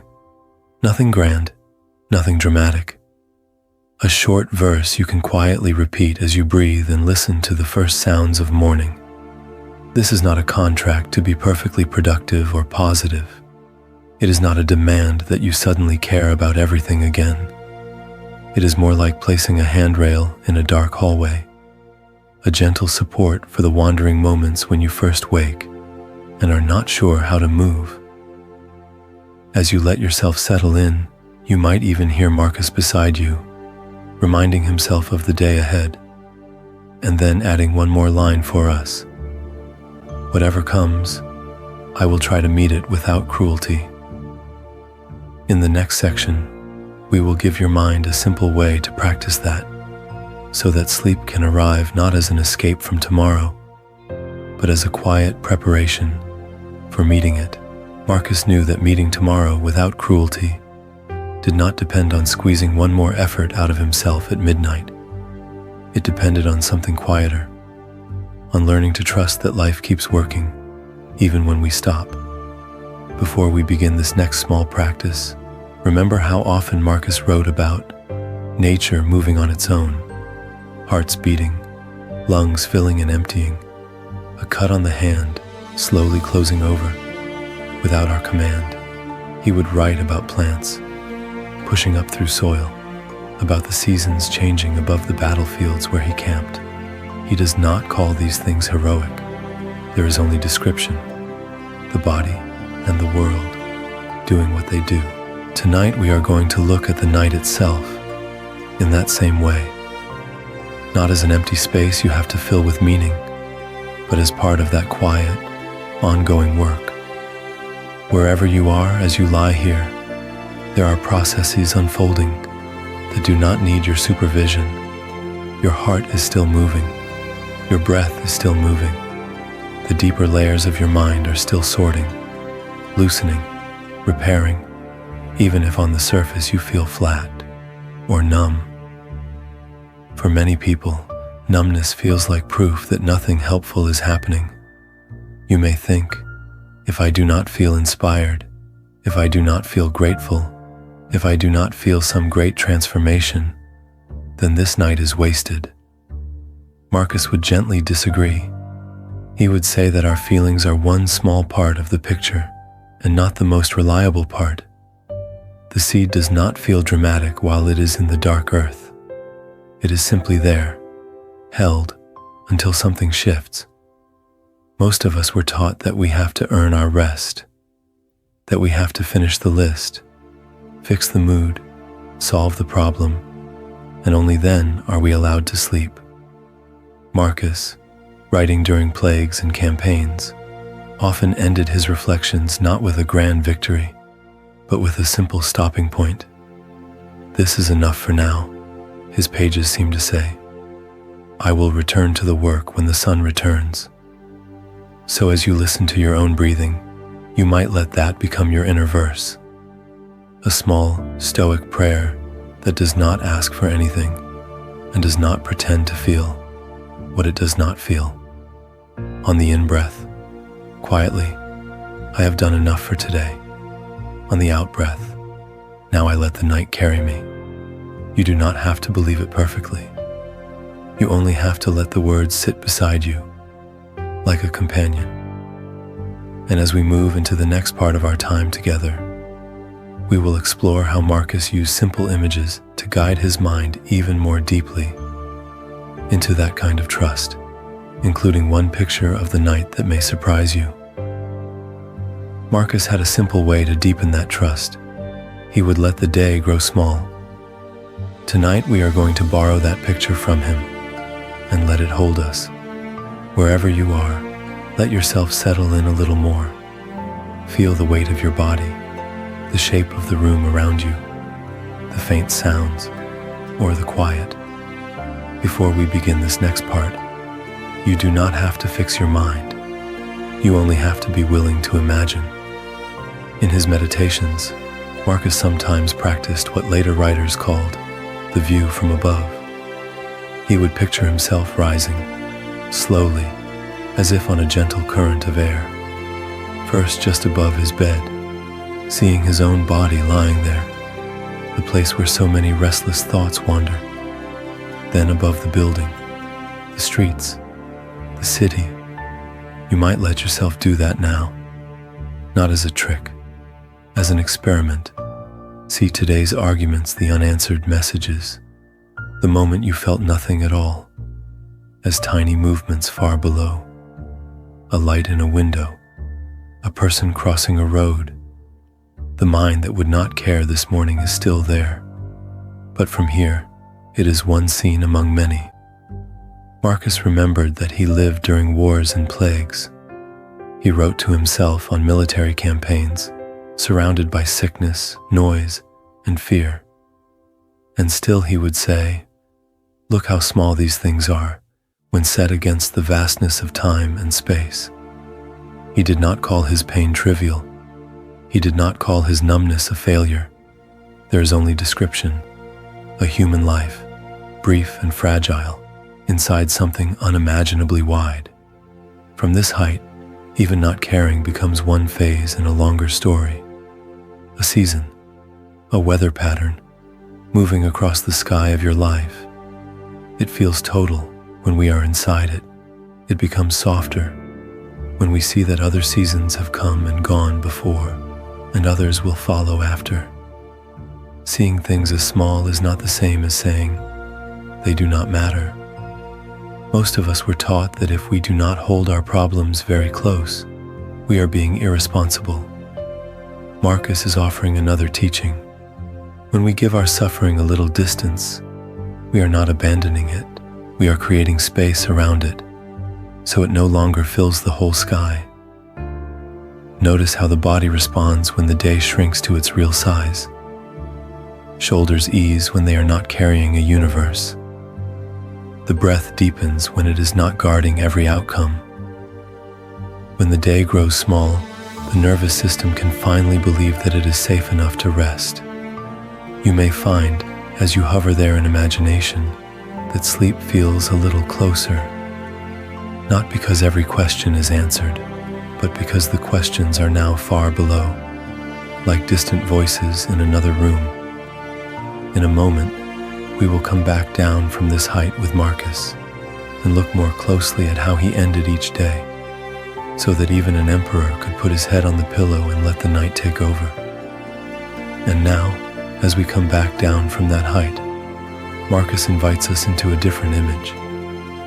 Not the city below or the stars above, but something closer, something you can feel from the inside. Tonight we are going to sit with one of his quietest teachings, the universe as a single living body.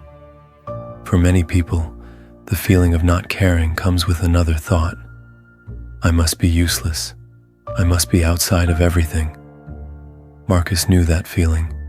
He watched soldiers too tired to lift their shields, citizens too numb to pray, his own mind restless and unwilling to move. His answer was simple. The whole does not discard its parts. The body does not exile a tired limb.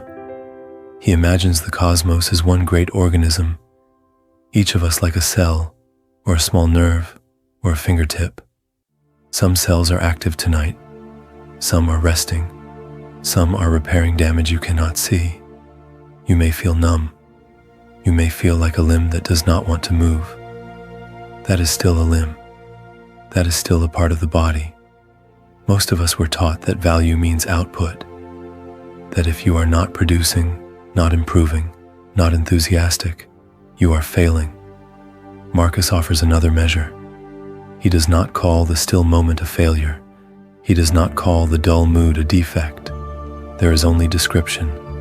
This cell is quiet tonight. This part is resting. Wherever you are, let yourself settle in a little more. Feel the weight of your body on the bed or the couch, the way the mattress rises to meet you, the way the blanket lies over you like a second skin. You are not floating in empty space. You are held, pressed gently into place by gravity, by fabric, by the quiet architecture of a world that still includes you. Before we begin to talk about what you might do tomorrow, stay with this. Your breathing is not nothing. The soft rise and fall of your chest is not nothing. In Marcus's image, every breath is the body of the universe, breathing through you and with you. Even if you contribute nothing that looks impressive, you are still participating. Inhaling, exhaling, sharing air with trees, with strangers asleep in other rooms, with people who also feel they do not care. Listen for a moment to whatever sounds are near: a distant car, the hum of a refrigerator, pipes in the wall, perhaps only your own breath. Each sound is a small signal that the larger body is still alive. Life is still moving around you and through you, even if your mind feels unmoved. Is it possible that this lack of caring is not proof that you are broken, but simply a temporary misalignment? A part of the body that has forgotten, for a while, how it fits. Marcus would not rush you. He would simply remind you that no mood, however heavy, can cut you out of nature. In a moment, we will look at how he ended each day by gently examining his actions, so that even when he felt like a dull or failing part, he could remember his place and quietly return to it. So when Marcus turns to the question of duty, he is not imagining a shining hero striding back into perfect alignment. He is imagining a tired human being, like you, like me, who still has to live through tomorrow. Tonight we are going to soften this word that has been used so sharply against many of us. Most of us were taught that duty means big effort, strong feeling, visible achievement. The soldier on the battlefield, the parent who never falters. But for Marcus, Duty is quieter. Duty is simply the next small, appropriate action that fits your nature and your situation. He does not call for passion. He does not call for enthusiasm. There is only description. You are a human being, among other human beings, a social, breathing creature in a wider nature. From this, certain tiny movements follow almost by themselves. Getting out of bed when you can, drinking a glass of water, answering one message, returning one book, breathing once with awareness before you speak. Wherever you are, your mind may say, "None of this matters. Why bother?" Marcus heard that voice too. He wrote during plagues, during military campaigns, when his body was exhausted and his heart was flat. His answer was not to whip himself into caring. His answer was to ask, very gently, what is the smallest thing that is mine to do? Not everything, just the next fitting gesture. Before we begin to imagine great Stoic strength, we pause here, because Stoic duty, in Marcus's own experience, is not harsh self-punishment. It is not forcing yourself to run a marathon of productivity when you can barely stand. It is a quiet agreement with yourself. I will do what is kind, what is necessary, and what is within my power, even if my feelings are numb. So duty, tonight, might be nothing more than this. You stay with the sound of your own breathing for 3 slow cycles. You let yourself settle in to the weight of the bed. You place a hand on your chest and simply notice that the heart still moves. The mind may stay restless. The emotions may stay dull. The action is still complete. For many people who feel they have stopped caring, this shrinking of duty is a relief. You do not have to fix your whole life before morning. You do not have to repair every relationship. You do not have to rediscover a grand purpose. You are asked only for a few pre-chosen steps. So as you drift towards sleep, you might quietly set a tiny plan with Marcus as your witness. Tomorrow, your duty will be just 1 or 2 things. Perhaps, get up once, open the window, drink water, or answer a single message, then rest without guilt. Everything else belongs to healing. Everything else can wait. And when we turn, in the next reflection, to how Marcus reviewed his days, you will see how even these smallest duties can become something larger than they appear. And when we turn, in the next reflection, to how Marcus reviewed his days, you will see how even these smallest duties can become something larger than they appear. For now, we stay here, in this night, with what is already present in your mind. Marcus had a quiet habit that runs through his meditations. He would take something that felt big, dramatic, even terrifying, and describe it in simple, almost clinical language. He does not call pain a curse. He does not call boredom a failure. There is only description. A sound is just a noise. A luxury is dead animal and old grapes. A fear is an impression in the soul. Tonight we are going to borrow that discipline of perception, but turn it inward, toward this not caring that has settled over you. Wherever you are, let yourself settle in a little more. Notice the weight in your limbs or the emptiness behind your eyes. Most of us were taught to say, I am exhausted, I am empty, I am broken. The words close around us like a shell. Marcus would invite you to try a different phrasing. Instead of, I am empty, softly, in your own mind, there is emptiness. Instead of, I do not care about anything, there is not caring. Instead of, I am numb, there is numbness in the chest, in the face, in the day. It seems small. It is not small. When you say I am, you fuse your whole being to a passing state. The feeling hardens into an identity. When you say there is, you create a little space, a gentle, compassionate distance. You are still honest about the experience, but you are no longer trapped inside it. You can listen to it. You can watch it wander and change. For many people, this is the first taste of kindness toward themselves. You are not lying to the mind. You are not forcing it to be positive. You are simply describing the way Marcus described a banquet or a funeral or a storm. This is here. This is what it feels like. This is not all that you are. As you lie here, you might quietly name what is present, one thing at a time. There is heaviness in the body. There is restlessness in the thoughts. There is a dull ache of not wanting tomorrow. There is a soft wish for rest. After each naming, let the breath move once, in and out. Then set that phrase down, as if you were placing a small stone beside the bed. What happens when we do this? The mind has fewer tangled stories to keep it awake. Instead of, I am a failure, I will never care again, there is a simple, honest verse. There is sadness tonight. A single line, instead of a whole wandering drama. In the next reflection, when we look at how Marcus reviewed his day, we will add this naming to a gentle evening practice, so that even your numbness has somewhere kind to go. So tonight, we are going to let that single line grow into a whole, gentle night sky.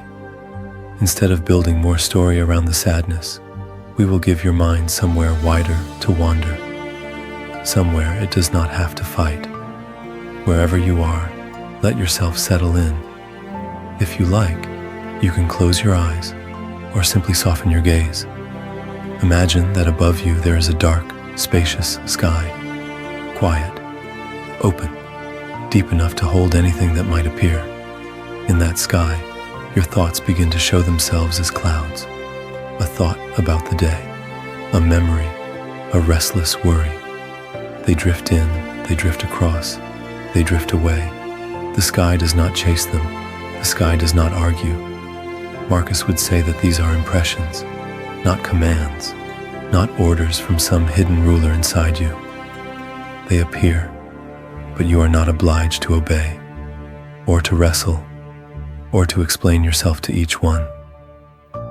He does not call them sins. He does not call them proof that you are failing at life. There is only description. Here is an impression. Let me see what it is. So we will practice that together. A cloud begins to form. I am a failure. You notice it. You name it softly. There is the failure story. You feel your body on the bed and you breathe out. A long, slow exhale, as if that breath were a small wind helping the cloud move on. Another cloud appears. I am so far behind everyone else. Most of us were taught to follow that thought, to collect evidence, to prove it true or false. Tonight, you simply recognize it. There is the comparison cloud. You do not push it away. You do not cling to it. You breathe in, feeling the air enter. You breathe out, and with the exhale you watch it thin, stretch, and drift into the dark. A third cloud, heavier than the others. I do not even care anymore. For many people, this one feels especially solid, almost like a wall. Marcus knew that feeling on long campaigns and during plague years, when nothing seemed to change. He would remind himself that the thought, nothing matters, is still only an impression. It is not the whole of you. It is not your duty. So you name it. There is the numbness cloud. You breathe, and on the out-breath you let its edges blur. Can you sense how the sky itself is unchanged no matter what passes through it? The mind that feels so restless is also this wider space that can simply watch. Not a cold watching, but a watching with kindness. Before we begin the next reflection with Marcus's more structured nightly review, linger here for a moment. Let one more small cloud pass with each exhale. In a little while, we will give this sky a gentle pattern so that your thoughts have a clear, quiet path to follow toward rest. In that open sky of awareness, something else often appears. Not a storm of thoughts, but a kind of gray weather, the feeling that life itself has gone flat. For many people, this is the most frightening experience of all. Not panic, not grief, just the sense that every day is the same hallway, with the same doors, and none of them lead anywhere that matters. Marcus knew this hallway. In his notebook, he wrote about the sameness of the courts, the speeches, the petitions, the same praise, the same complaints. He does not call this a personal failure. There is only description. A tired man watching the wheel of events go round again. Wherever you are tonight, if your own life feels like that, you are in familiar company. An emperor on campaign during plagues and wars lay awake and told himself again and again that he had seen all of this before. The births, the funerals, the arguments over small things, the names that would soon be forgotten. He let himself notice the weariness. He did not pretend to be inspired. But he also did not stop at the boredom. When outer life felt repetitive, Marcus quietly turned toward duty and inner character.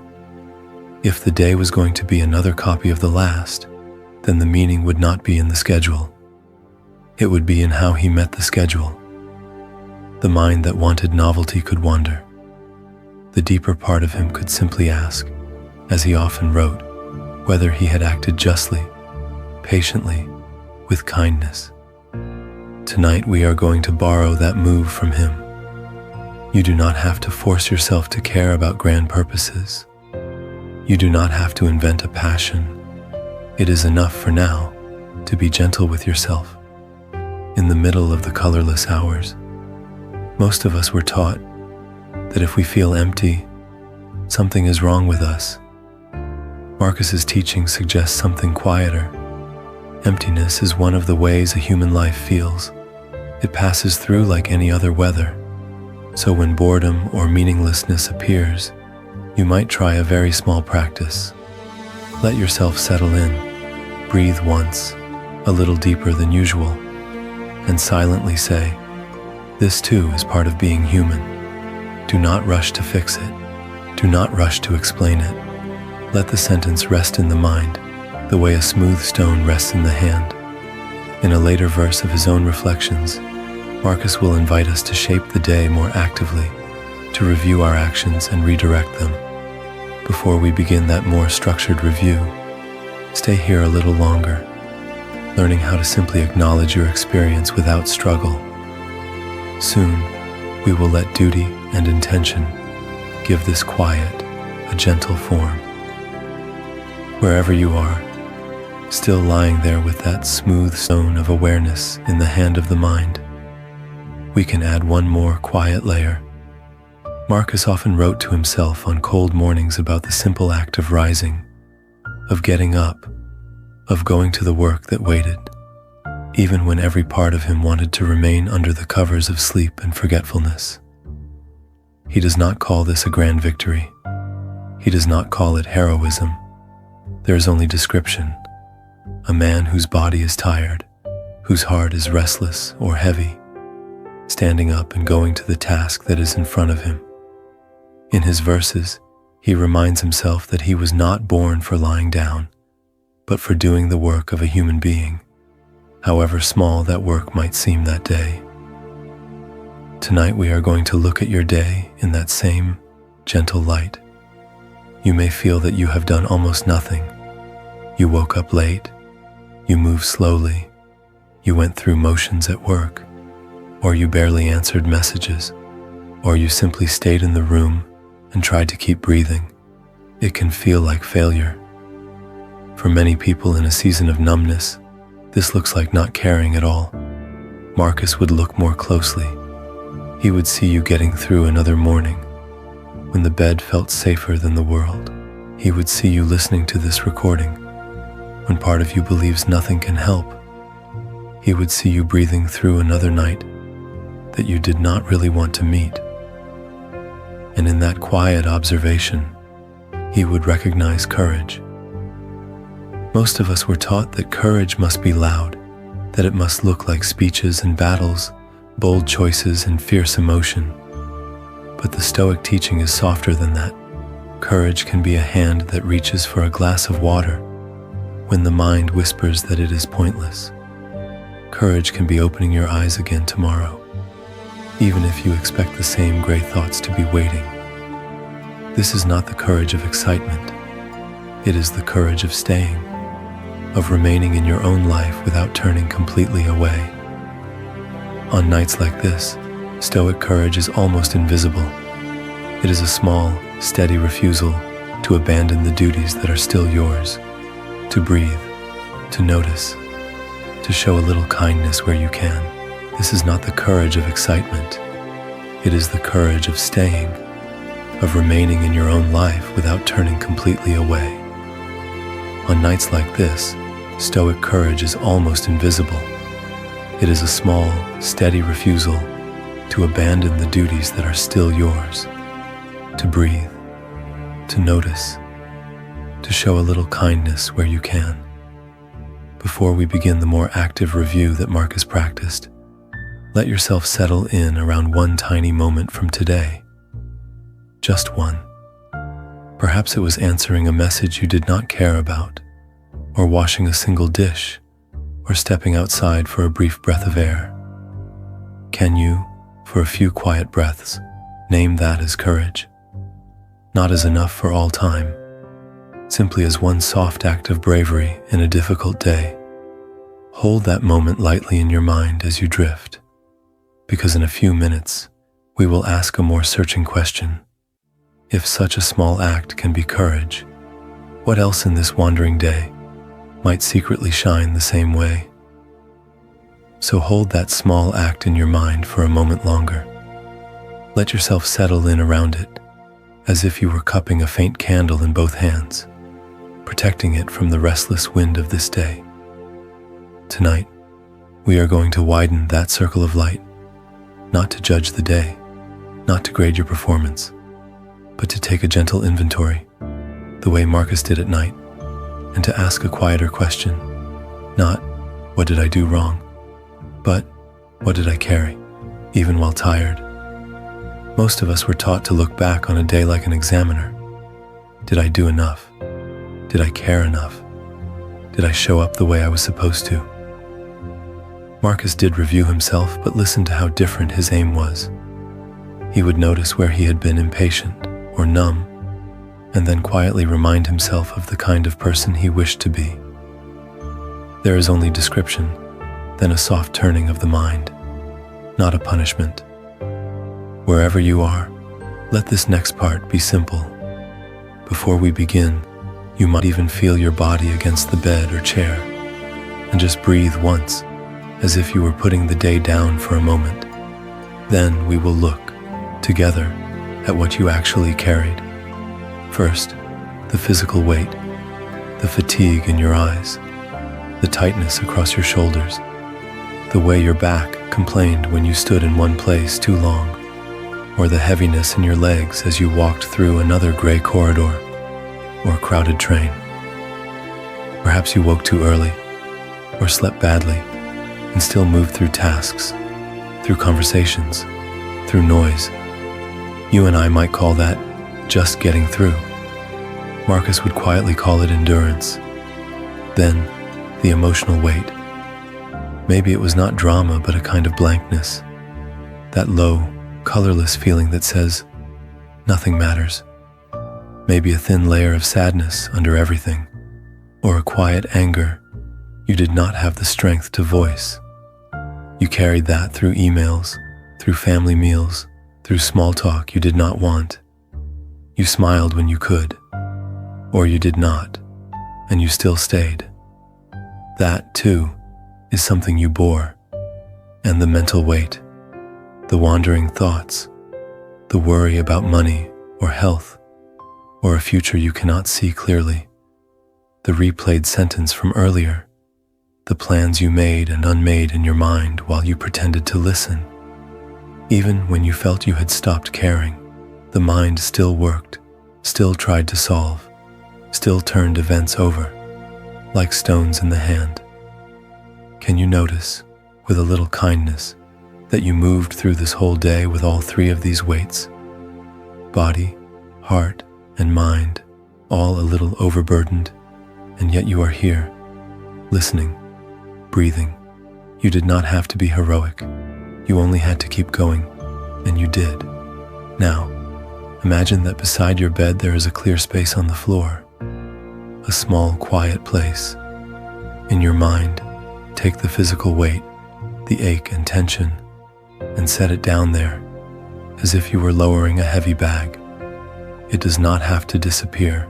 It only has to leave your muscles for tonight. Then set down the emotional weight, the numbness, the sadness, the dull anger. You can picture it as a cloak you shrug from your shoulders, letting it slide to that same place on the floor. You are not throwing it away. You are simply not wearing it to sleep. Finally, take the mental weight, the worry, the planning, the restless wandering of thought. See if you can gather it into a single, soft bundle and place it beside the others. You may still hear it, like distant traffic outside a window, but your body does not have to carry it. What if, for a few hours, your only duty was to rest, while those weights waited quietly by the bed? In a moment, we will ask what Marcus would have you remember about yourself in that emptied space, when all that is left is the simple fact that you are still here. In that emptied space, when all that is left is the simple fact that you are still here, something gentle can happen.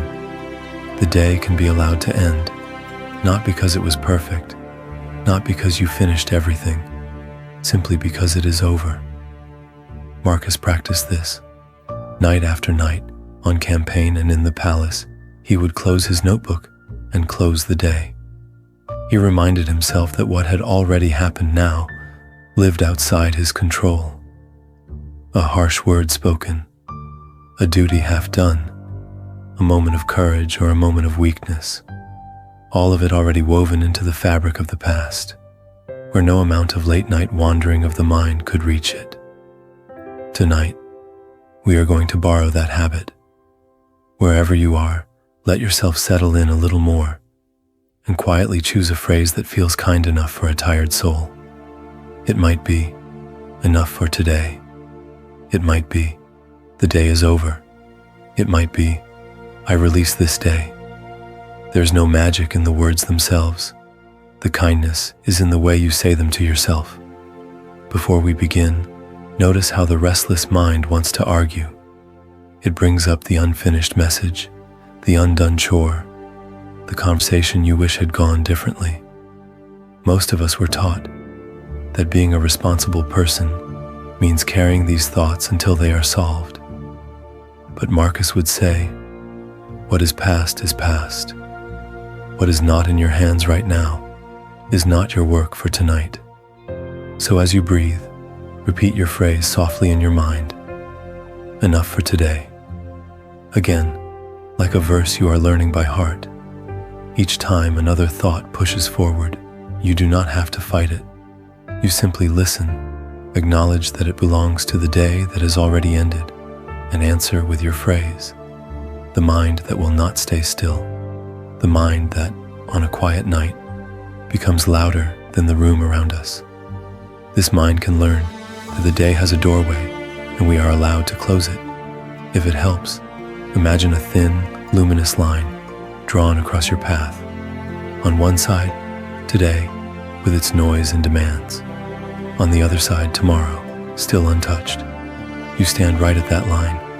There's no obligation to drag any unfinished thought across it. Some things may still need action when the sun returns, but they do not need your body now. They do not need your nervous system now. This is not avoidance. It is a wise boundary. Even an emperor's mind and body needed hours when no new demands were allowed in.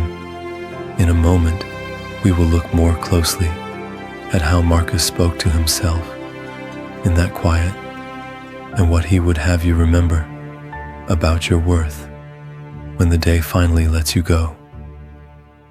Marcus understood that those quiet hours were not empty. They were a place where one part of his mind could speak gently to another. He often wrote as if an older, steadier Marcus were talking to the Marcus, who was tired, restless, or close to giving up. He did not pretend to already be wise. He wrote in order to borrow wisdom from the vantage point he hoped to grow into. Tonight, we are going to try something similar, but softer. Wherever you are, let yourself settle in a little more. Feel the weight of your body, the way the bed or the chair is already holding you up. Before we begin to think about tomorrow, we will imagine a version of you who has already lived through it. Not a perfect you, not a dramatically transformed you, just you, with one more day of experience in your bones. Picture that future self as you might picture Marcus on another night of campaign, closing his journal after a hard day. The same lines on the face, the same life, but the shoulders are a little less tense. The breathing is a little deeper. The eyes are a little more at rest. This is not a saint. This is simply you, a little more rested, a little more steady than tonight. If it helps, give this future you a place to sit, at the edge of the bed, by the window, in the quiet space just beside your wandering thoughts. Let them be close enough that you can listen, but not so close that you feel crowded. Ask, in your own way, what would you say to me about this numbness, about this strange feeling of not caring, about the fear that nothing will ever matter again? For many people, an image like this feels artificial at first. The mind wants to argue. It might say, I do not believe in that calmer version. That is all right. You do not have to believe fully. You only have to be willing to hear one small sentence they might offer. One line, the way Marcus would write a single verse to himself in the dark. Perhaps it is something simple, like, this will move, even if you cannot feel it moving. Or, you are not failing, you are tired. Or, stay with me, we will find a way to care again. Notice which sentence lands with a little more weight, not heavy like a burden, heavy like a blanket. Let that one sentence settle into your body, as if it could rest on your chest or across your shoulders with quiet kindness. You do not need to repeat it perfectly. You only need to let its meaning sink in, the way Marcus let his own teachings soak slowly into his restless mind. In a moment, we will turn to what he would have you remember about meaning itself, and why even this season of not caring can become part of a deeper, steadier love for life. Meaning can feel very far away when the mind is tired. When you cannot care, even the most beautiful teaching can sound like a distant echo. And yet, Marcus did not walk through his own restless seasons alone, and he would not ask you to walk through yours alone either. Before we begin to speak about help, let yourself settle into this simple fact. The emperor we imagine as perfectly self-contained was, in reality, a student. He leaned on teachers when he was young. He leaned on friends and fellow soldiers when he was older. He leaned on books so much that his own book, his private notes, became a kind of conversation with the voices that steadied him. He does not call this dependence. There is only description, a human being reaching for what keeps the mind from breaking.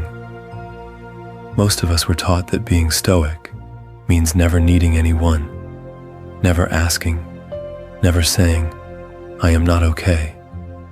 But Marcus's notebook, written during war and plague, is not the diary of a man who refused help. It is one form of help, a quiet room on the page where he could breathe, listen, and remember what wiser people had told him. When you feel you should handle everything alone, you are not copying Marcus. You are copying a misunderstanding. Wherever you are tonight, your need for support is not a failure of strength. It is not a sign that you are weaker than the teachings you admire. It is simply part of being human, a mind under strain, asking for a gentler hand. For many people, that hand is a therapist or a doctor. For others, it is a trusted friend, a spiritual guide, or a small community that knows their name. For some, it is a quiet line in a book that says, "You are not the first to feel this way." If reaching out feels impossible, we will not make it large. Tonight we are going to make it very small. One honest message that does not explain everything, but simply says, "Could we talk sometime?" One conversation placed on a calendar, even if it is days away. Or, if that is still too much, one sentence admitted silently to yourself, "I could use help." That sentence alone is a soft turning of the mind toward life. Even if you do nothing outwardly tonight, the simple act of contemplating support is already movement. You are standing a little less firmly with your back to the world. You are considering, in some small corner of awareness, that you might not have to be stoic alone. And in the next section, when we turn to what Marcus would say about meaning itself, this question of who walks with you will become even more important than you might expect. And this is where the story you tell about yourself begins to matter as much as any outer support. Most of us were taught to explain this numbness in a very harsh way. The old story goes something like this: "I do not care about anything. Therefore I am broken. Therefore I am lazy. Therefore I am hopeless." It sounds like a verdict. It feels like a door closing quietly on the rest of your life. For many people, that sentence has been repeated for years inside the mind. At work, when you move through tasks like a ghost. At home, when even small pleasures do not move the needle. The mind becomes restless, not with energy, but with accusation. What is wrong with me? Why can't I just try harder? This is suffering added to suffering. This is the second arrow. Tonight we are going to offer another way to speak about the same experience. A Stoic way. A way Marcus himself might have written in his journal after a long campaign, after another day of plague, when he felt emptied out. In his pages, he does not call himself trash, or lazy, or beyond repair. He does not call the wandering, tired mind a failure. He does not call it a moral crime. There is only description. Something in me is tired. Something in me is protecting itself. This is the new story. Not, "I am broken," but, "A part of me is worn thin, and it is going quiet to survive." Not, "This is who I am," but, "This is a phase my life is passing through." Identity softens. Destiny opens a little. The numbness becomes weather, not the sky itself. Marcus would return to this again and again. He rewrote his own stories nightly, almost like a quiet conversation with a wise friend. "This feels unbearable," he would write, and then answer. "And yet, it is bearable, because it is human, because it is brief." The teaching is simple. We cannot always change how we feel, but we can slowly change the words we wrap around the feeling. Wherever you are, let yourself settle in for a moment and listen for a single short sentence that fits this gentler story. It might be, "Something in me is tired, and that is allowed." It might be, "This is a chapter, not the whole book." It might be, "My mind is protecting me until I can care again." When you find one, stay with it. Before we begin the next part of the journey, breathe in slowly and say the sentence in your mind. Breathe out slowly and say it again. Let the words move with the rise and fall of your chest. In, your new story. Out, your new story. This is not pretending. This is authorship. Marcus did this with ink and wax tablets. You are doing it with breath and awareness. The verse of your life is being edited, very softly, tonight. And in the next section, when we turn to what meaning looks like through Stoic eyes, this small sentence you are breathing may become the thread that leads you back toward caring. meaning will come later. For now, we stay with something smaller and strangely more powerful. A single sentence you can carry into the dark with you. Tonight, we are going to give that sentence a shape. Marcus wrote pages to steady himself under armies and plagues. You and I will use just a few quiet words to steady us under the weight of not caring. Wherever you are, as you lie there, as the mind wanders and then goes blank and then wanders again, you can ask a very simple thing. What would be kind right now? Most of us were taught that virtue is something we do outwardly. Justice is how we treat other people. Kindness is how we speak to friends, to strangers, to those who suffer. Marcus agrees with that, and yet his own writing reveals something gentler underneath. He keeps returning to how we handle the fragile parts of ourselves, the tired body, the restless mind, the spirit that wants to give up. He does not call those parts weak. He does not call them failures. There is only description, and then a turning back toward what is reasonable and kind. So when the numbness comes, when you feel like a ghost moving through your own life, this is the question that can keep you from sliding into attack. Not, what is wrong with me? Not, why can't I care? Only, what would be kind right now? You do not have to answer it perfectly. You only have to let it be asked. Sometimes the answer is very small. Turn off the screen that is keeping your eyes hard and dry. Adjust the pillow so your neck can loosen. Drink a little water and feel it move down, cool and simple. Notice your jaw and let it soften. Notice your shoulders and let them fall. For many people, kindness in this moment is not a grand life decision. It is the choice to unclench one muscle. Sometimes the answer is to allow what you have been holding back, to let tears come without cross-examining them, to lie in silence without filling the room with noise, to say inwardly, I feel empty, and to let that sentence simply exist without adding a verdict. Marcus knew this emptiness. He wrote that even an emperor is just a body, a breath, a brief thought, and then he would guide himself back, not with scolding, but with direction.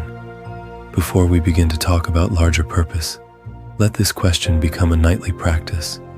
As you drift, let it be the last clear thought before sleep. What would be kind right now? If nothing comes, that is all right. The asking itself is already a form of kindness. The mind hears it.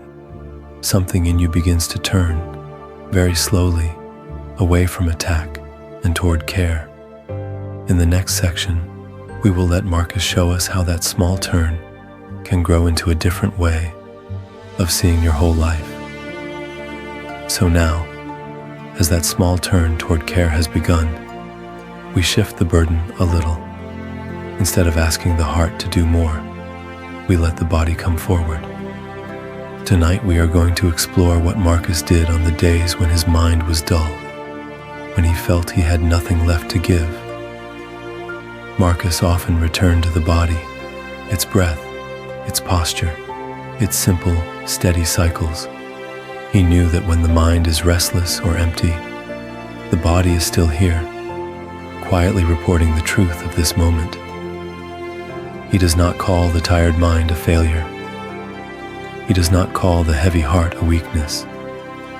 There is only description. A man noticing how his chest rises, how his shoulders tense, how his hands unclench when he remembers to breathe. Wherever you are, let yourself settle in a little more. You do not have to fix anything. You do not have to care more than you do. Before we begin the next effort of the mind, we pause and listen to the body. Feel the weight of the blankets across you, or the way the air rests on your skin. Notice the contact of your body with the mattress or the chair, the points of pressure, the places of softness. Most of us were taught to chase motivation, to wait until we feel inspired, until we feel ready, until we feel like we care again. Marcus reverses this. He invites us to begin with what is concrete, with what is touching us right now, the rhythm of your breathing, the slight sway of your chest, the way the exhale is just a little warmer than the inhale. Can you allow the body to lead for a while? If the body wants stillness, you can give it stillness. If it wants warmth, you can pull the blanket closer to your throat. If it wants a different position, you can roll a little, adjust a pillow. Let your limbs find a shape that feels even 1 degree kinder. No grand intention is required. No surge of meaning has to arrive first. For many people, this feels almost too simple. The mind says, this cannot be enough. But Marcus wrote most of his meditations in tents and sick rooms, with no special tools beyond his own breath and bones. He trusted that if he could help his body settle, the mind would eventually follow. The body as a quiet guide when the inner world is wandering. Let this be your practice tonight. The body asks, you respond. The body softens, you notice. Allowing the body to rest and reset is not indulgence, it is preparation. It is a stoic act of kindness toward the instrument through which all your duties are carried out. In the next section, we will see how, from this calmer foundation, Marcus teaches us to meet tomorrow's tasks without needing to feel inspired first. From this calmer foundation of the body, Marcus would ask us to widen our view again, this time into the dark itself. He lived close to nature. He watched seasons turn, storms pass, crops fail, and return. He knew that most of what truly matters in nature does not happen on the surface. Wherever you are, you can sense this. A seed is pressed into the ground. For weeks, there is nothing to see. The field looks empty. The soil looks still. Yet under that quiet surface, there is slow, hidden work. Fibers unfolding, roots testing the dark, a direction being chosen without any announcement at all. Marcus trusted that kind of work. He knew that our bodies and our minds belong to the same order. He did not call the unseen processes weak. He did not call them unimportant. There is only description. The wound closes. The fever breaks. The broken bone knits itself together while we sleep and forget about it. Tonight, we are going to lean on that same trust, even if you feel stuck, even if you feel that nothing in you is moving at all. While you lie here, your nervous system is still listening for safety. Your breath is still rising and falling. Hormones are drifting and adjusting. The brain that feels so numb is still sorting, still clearing, still repairing, in ways you do not need to manage. Most of us were taught that change only counts if we can feel it, that healing must come with insight or emotion or a sudden burst of meaning. Marcus would disagree. He wrote many of his notes to himself on campaign, exhausted, indifferent, simply reminding his mind to let nature do what it does. Not dramatic, just faithful. So if your experience tonight feels flat, you are not failing. You may simply be in a season that looks like a field lying fallow, not a dead landscape, a resting one. The soil is not useless because nothing is growing this week. The soil is gathering, it is loosening, it is preparing to feed what has not yet appeared. Let yourself settle in as that field. You do not have to force a single new thought. You do not have to care on command.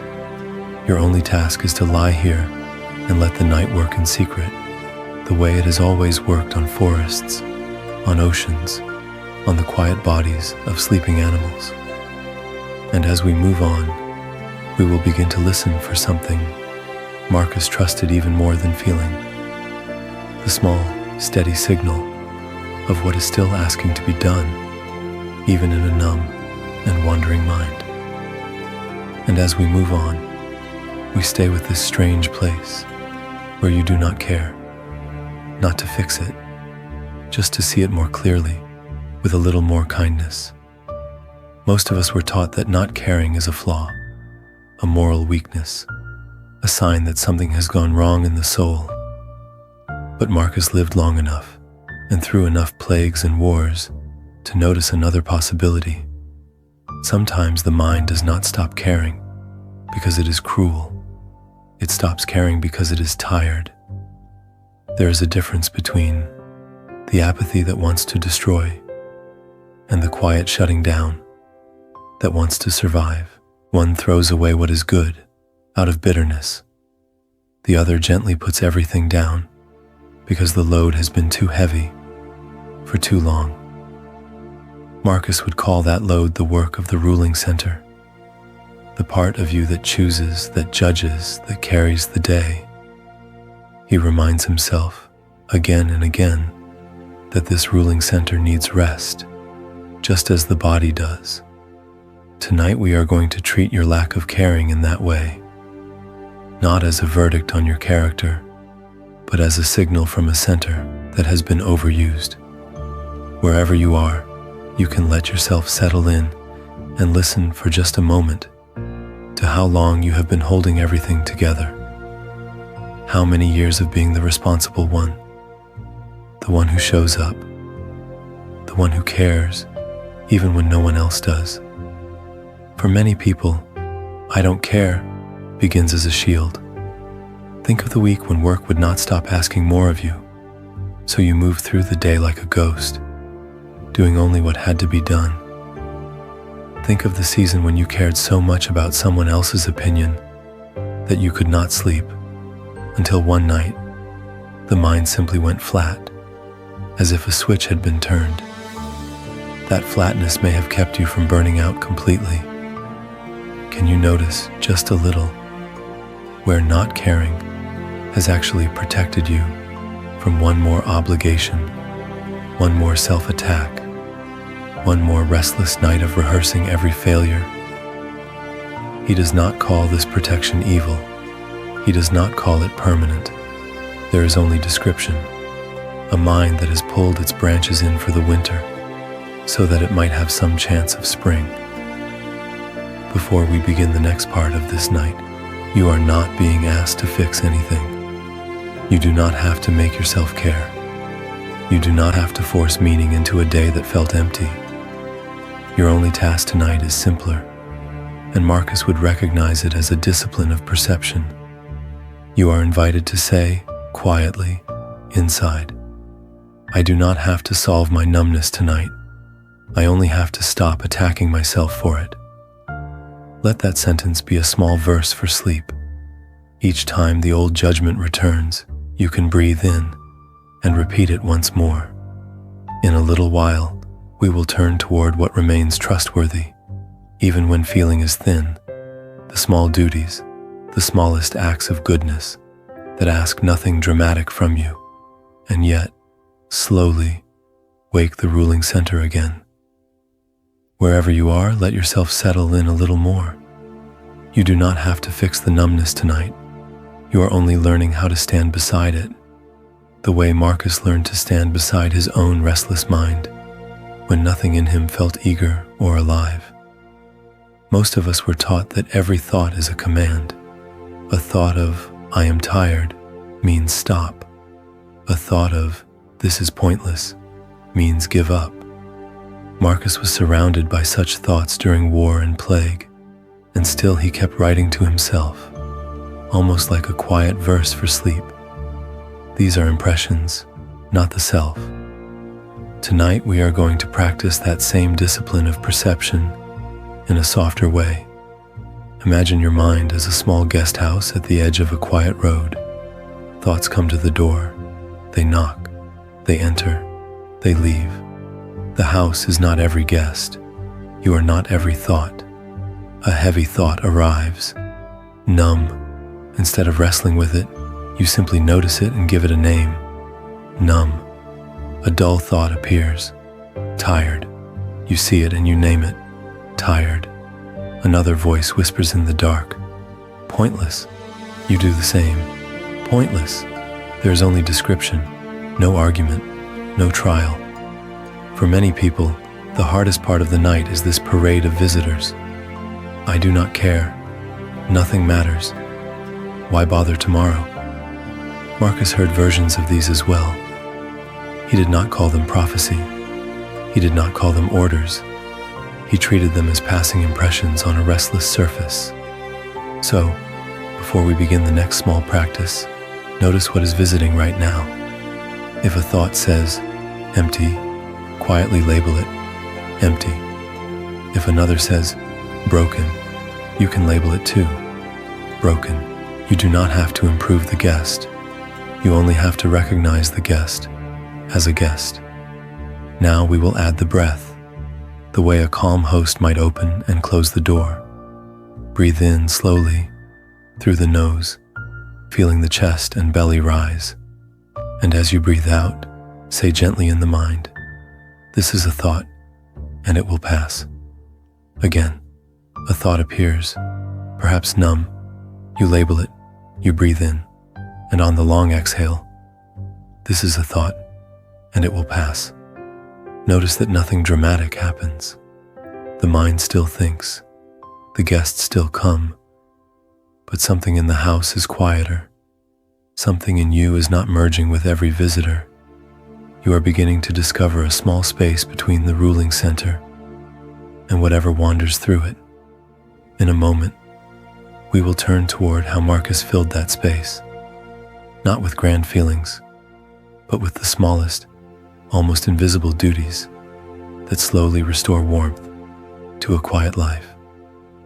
So tonight, we are going to step into that small space Marcus discovered, not by filling it with effort, but by letting the day slowly empty out of you. Wherever you are, you do not need to be inspired. You do not need to care. You only need to be willing to gently watch. Let yourself settle in. Feel the weight of your body, the simple fact that you are here. Before we begin, notice how the mind may still be a little restless, wandering back to something you said, or did not say, or could not make yourself feel. This is not a problem to solve before sleep. It is simply the material of tonight's quiet practice. Marcus had his own version of this. After days of war councils and plague, he would lie down, review the hours behind him, not as a judge handing out sentences, but as a student looking at his notes. He did not call himself a monster for failing. He did not call himself a saint for succeeding. There is only description. This happened, then this. So we borrow that. Imagine the day as a series of small scenes on a dimly lit stage. Waking up, checking your phone, sitting at a desk, moving through a conversation. Each scene appears as you gently remember it. Each scene is allowed to dissolve like mist as you breathe out. Can you feel how, with every exhale, one picture grows softer, then fades? For many people, this is where judgment rushes in. We replay the moment at work when we nodded along and felt nothing. The message we answered without care. The person we love speaking to us while we floated somewhere far away. Most of us were taught to call this laziness, or coldness, or failure. Tonight, we are not using those names. Instead, you simply notice. Here, I was going through the motions. Here, I could not make myself care. You see the scene. You feel the faint echo in the body. And then, with a slow breath out, you let that scene thin and drift like smoke. You do not force warmth into it. You offer it quiet understanding, the way Marcus wrote to himself on the nights he felt tired of being human. Now picture the whole day as a faint river of color flowing through you. From the crown of the head, down the throat and chest, through the belly and legs. With each exhale, the river moves downward, carrying small fragments of sound, light, and unfinished thoughts. The river leaves through the soles of your feet, entering the dark, steady earth beneath you, where it can finally rest. Your body stays, your breathing stays, but the day itself is flowing out, drop by drop, until you feel a little lighter, a little more spacious inside. What happens when there is no day left to replay, but you are still here, quietly breathing? In a moment, we will step into that bare, emptied space and ask what Marcus placed there when nothing seemed to matter at all. In that emptied space, when there is no day left to replay, and still you find you do not care, Marcus does something very small. He asks himself for the next right motion of the soul, not a grand purpose, not a life plan, just the smallest possible good that is still within reach of a tired mind and a heavy body. Tonight, we are going to stay with that, the smallest possible good. For many people, progress has been defined as a dramatic change, a new chapter, a visible achievement. Most of us were taught to measure ourselves in milestones and turning points. Marcus's teaching is quieter. He writes that it is enough for a rational being to do what accords with nature and reason in this moment, however modest that may look from the outside. He does not call this half-hearted. He does not call it a failure. There is only description, a human being who can barely move, choosing one movement that is not against their own nature. For you tonight, that might be as simple as letting yourself settle in more deeply where you are lying and noticing one full breath from beginning to end. Wherever you are in this season of not caring, the bar for goodness can come all the way down to the floor. Getting out of bed once, even if you lie back down. Drinking a glass of water when everything in you wants to stay dry and untouched. Brushing your teeth after a day of drifting. Listening to this audio when you could just let the restless mind wander without any gentle company at all. Each of these is a real act. Each one is a small alignment with care. Marcus would say that what matters is not how impressive an action appears, but whether it is in accord with the part of you that still knows how to be honest, how to be kind, how to keep a basic promise to yourself. The verse of your life tonight might be only a single line. I rose once. I drank water once. I tried to listen once. Before we begin to think about tomorrow, notice how your mind reacts to this idea of tiny progress. Does it protest that it is not enough? That voice is old training. It is not wisdom. In Stoic practice, the weight is on consistency, not on bursts of effort. A small good, repeated gently, is more powerful than a heroic effort that burns out by morning. So, very softly, choose with me. Choose just one smallest possible good for tomorrow. Nothing dramatic. Nothing that requires a new personality. Perhaps you will stand by the window for 1 minute and breathe. Perhaps you will answer one message. Perhaps you will simply sit up before lying back down. Let it be modest. Let it be doable. As you settle on that one act, we are not trying to manufacture motivation. We are placing a tiny, clear stone on the path ahead, something your future self can step on without strain. In the next section, we will look at how Marcus returned to these small stones each night, and how that quiet repetition slowly reshaped the way he moved through days that felt just as empty as yours may feel now.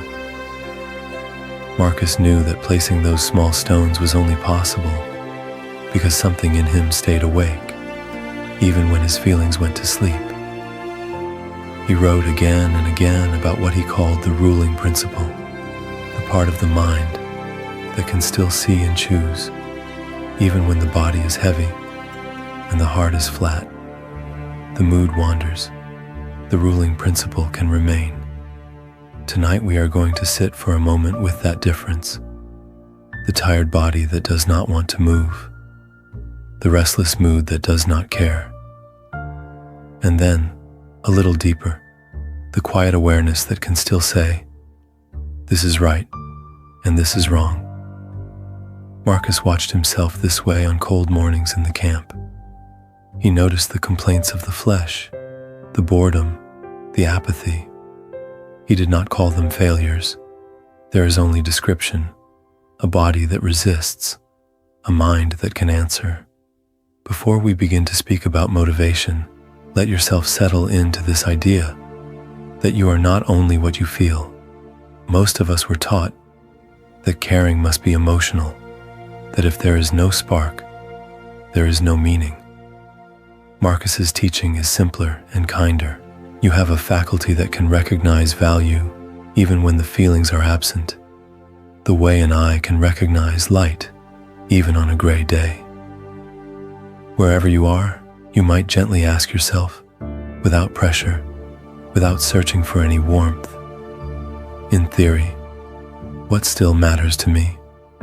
Not what you feel drawn to tonight, but what you would still sign your name under if someone quietly asked. Perhaps it is honesty. Perhaps it is kindness to those in your care.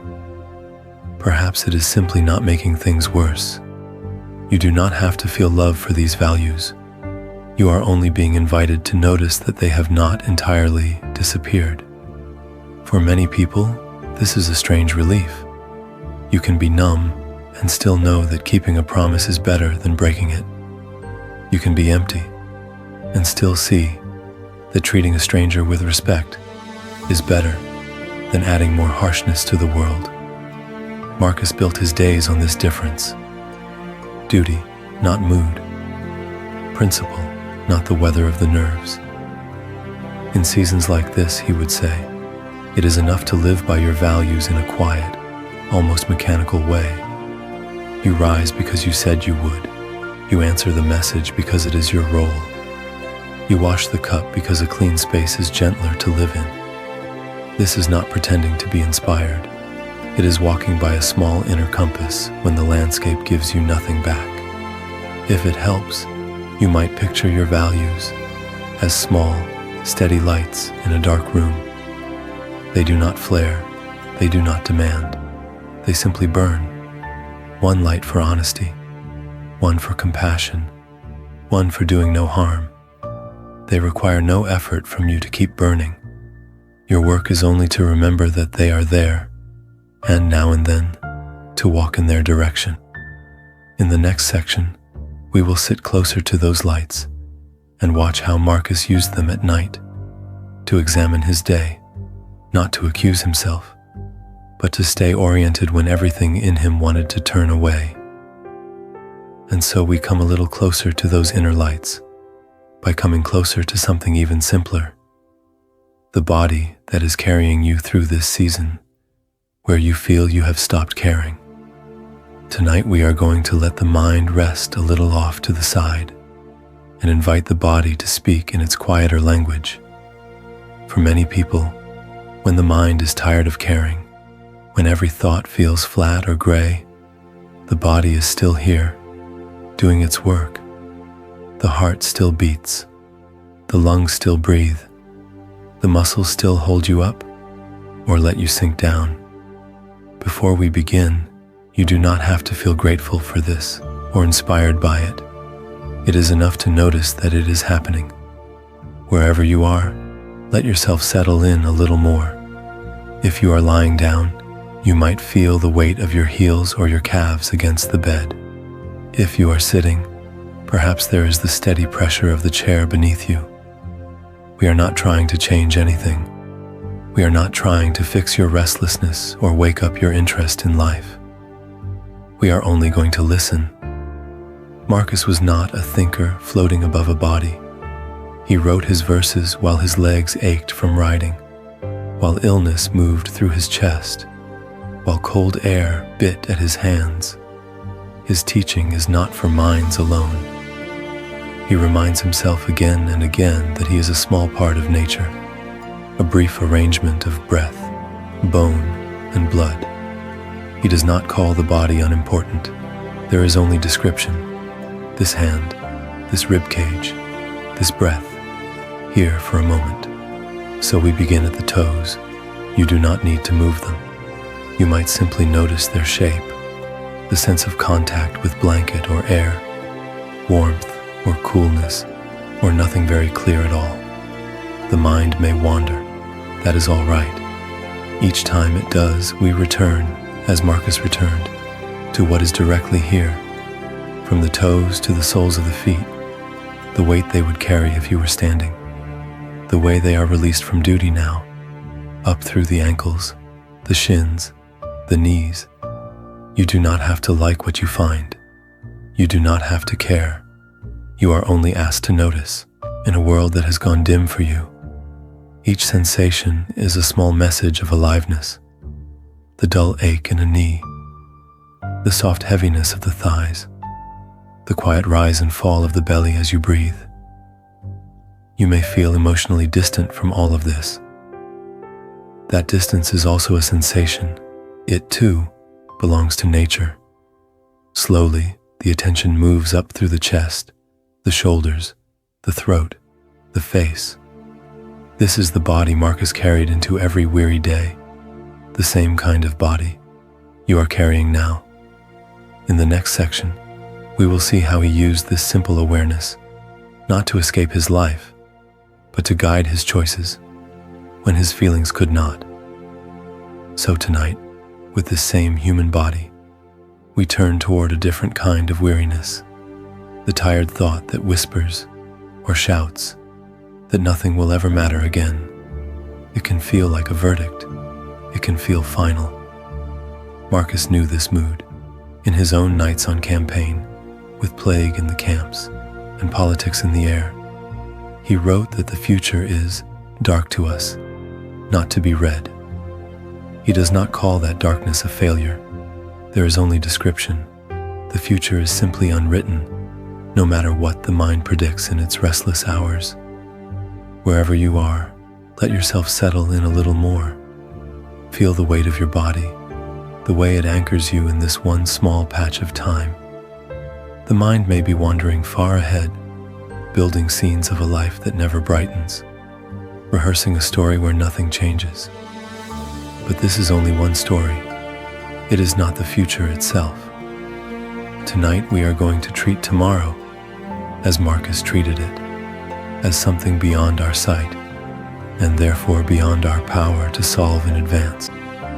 He reminded himself again and again that what is up to us is our present judgment, not the shape of events to come. When the thought appears, nothing will ever matter again, we can answer softly, you do not know that. No one does. Imagine just for a moment that tomorrow is a blank page on a quiet desk. No words on it yet, no scenes, no demands, no decisions. Now imagine a hand, your own hand, gently closing that page for the night, not tearing it out, not throwing it away, simply closing it, the way Marcus would close his writing tablet when the lamp burned low. There's nothing you have to write on that page right now, nothing you have to fix or predict. Before we begin trying to sleep, we can agree on a simple line, a small inner verse, to carry through the dark. Tonight is only for resting, not for deciding the rest of my life. Would it be all right to let that be true, just for these hours? You might even breathe in on, tonight is only for resting, and breathe out on, not for deciding the rest of my life. The mind that wants to solve everything may protest. It may say that if you stop planning, things will fall apart. Most of us were taught to trust that worried voice more than our own need for rest. But notice what happens when you listen past it. The body softens, the chest loosens, the room grows a little quieter inside. Marcus would say, this is enough for now. The discipline, tonight, is not heroic action, but gentle surrender of what is not yet here. In the next section, we will walk with him into that surrender more deeply and see how an emperor laid down tomorrow without abandoning his duty at all. And so we come to this question of time, of being late, of feeling that somehow everyone else has stepped into their life while you are still standing at the doorway, watching. Tonight we are going to sit with Marcus's answer to that feeling. It is not an answer of speed. It is an answer of scale. Marcus often reminded himself that even a long human life is a brief flicker inside an endless flow of years. He pictured whole cities, rising and vanishing, generals, lovers, emperors, all reduced to a few lines in a book, or to nothing at all. He would tell himself that the people who praised him and the people who blamed him would soon be gone, and then their children, and their children's children. In that quiet accounting, even his own name grew small. Wherever you are, you can let yourself settle in and borrow that view for a moment. Let the mind imagine time, not as your calendar, but as a vast ocean, stretching in every direction. Past and future as water without edges. Your life is a single quiet wave upon it. Not the first, not the last, not the biggest. Simply one movement in a sea of movements. Most of us were taught to measure ourselves against other waves. This person married earlier. That friend bought a house. Someone else seems further in their work. The mind becomes restless and afraid, as if there is a cosmic scoreboard and you are already losing. Marcus's teaching is a soft interruption of that habit. He does not call your life a failure. He does not call it a success. There is only description, a small life inside a vast whole, moving at its own unhurried pace. If everything is this small in the larger view, what does it really mean to be behind? Behind what? Behind whom? When Marcus practiced the view from above, he was not trying to erase his duties. He was shrinking them down to their real size so that panic could loosen and a quieter kind of care could appear. You are not late to infinity. You cannot miss eternity's deadline. For many people, this can feel almost disappointing at first, as if nothing matters. But listen more closely. If there is no cosmic scoreboard, then the pressure to perform softens. You are left with something simpler. This breath, in and out. This chance to act with a little more kindness toward yourself and others now. Before we begin the next reflection, notice this one wave of your experience. The body breathing, the mind wandering and returning. No one is counting your milestones here. In the following section, we will walk with Marcus into what does remain when the race falls away, the small, steady duties of a day, and the gentle power of doing just the next right thing. When the race falls away, something else often appears in its place.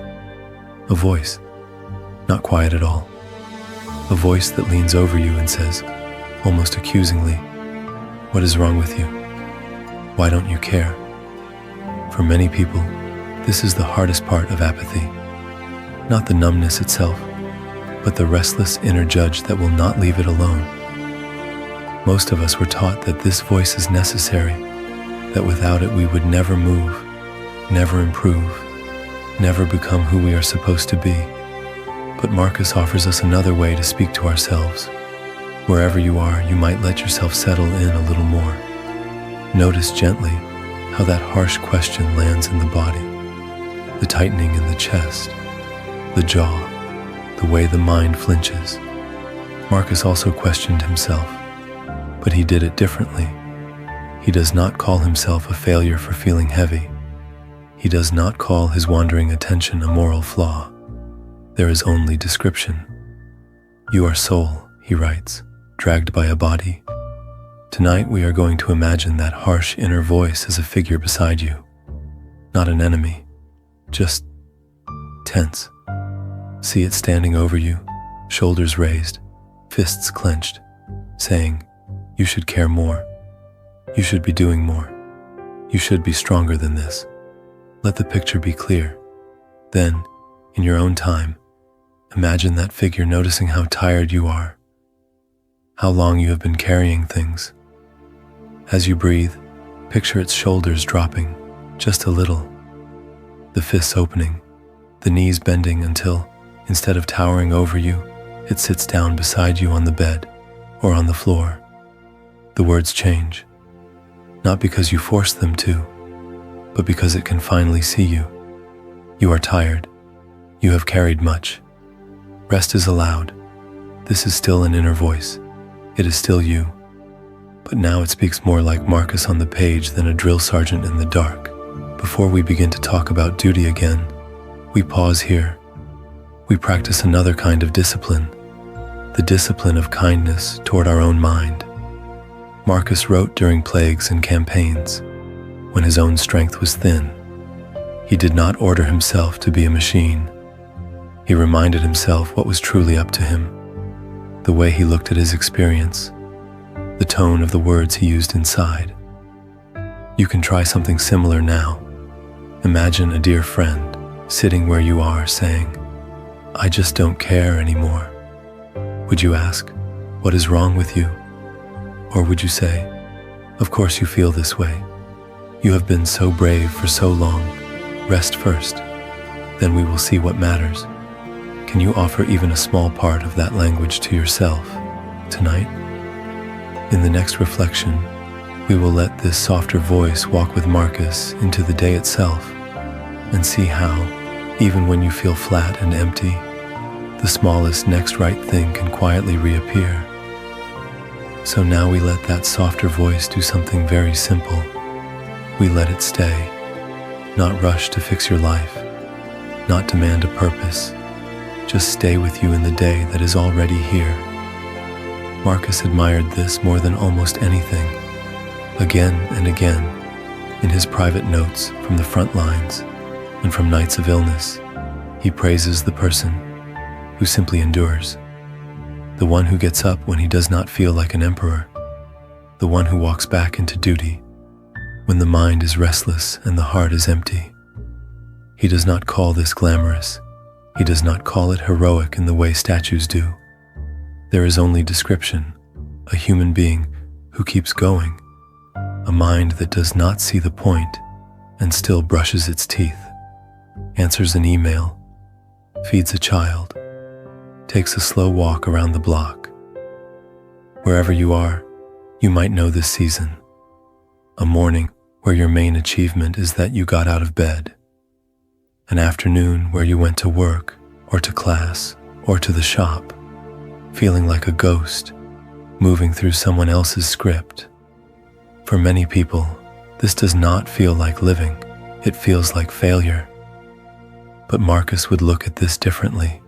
He would say, the fact that you are still here, still breathing, still moving through your small routines when nothing in you is cheering, is not nothing. It is character being revealed in quiet. It is courage without an audience. Most of us were taught that progress must be visible. New goals, new passions, big changes. Yet much of his own life, written in those verses we now call the meditations, is simply him reminding himself to show up again, to stand his post in the cold, to listen to complaints, to sign papers while his body ached and the world felt thin. Tonight, we are going to let that be enough for you as well. Not a dramatic breakthrough, not a sudden wave of meaning, just the small, stubborn act of staying, of eating something gentle, of drinking water, of letting yourself rest for a moment without demanding that you be inspired first. Before we begin to speak of any larger purpose, notice the quiet strength it already takes to keep breathing when you feel flat, to keep your promises as best you can, to let the day pass through you without running away from it. Is it possible that this too is a form of virtue? In the Stoic view, the soul is often most visible in these uncelebrated acts, the shift of a thought, the choice to rise, the decision not to give up today. In the next reflection, we will walk with Marcus into one very ordinary day, and there we will look very closely at a single, almost invisible choice he would ask you to make.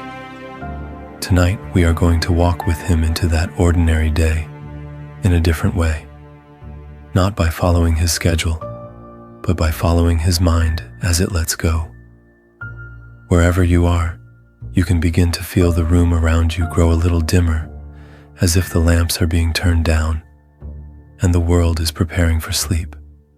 Imagine now that you are sitting by a slow, dark river at night. The air is cool. The surface of the water is almost still. In your hands there's a small paper lantern, folded and simple, with a quiet flame waiting inside. Each lantern is a thought. Each lantern is a feeling. Before we begin to sort them, we notice how quickly the mind wants to do exactly that. Most of us were taught to analyze, to fix, to solve every restless movement in our own heads. Marcus knew this urge. His pages are full of questions, arguments, replies.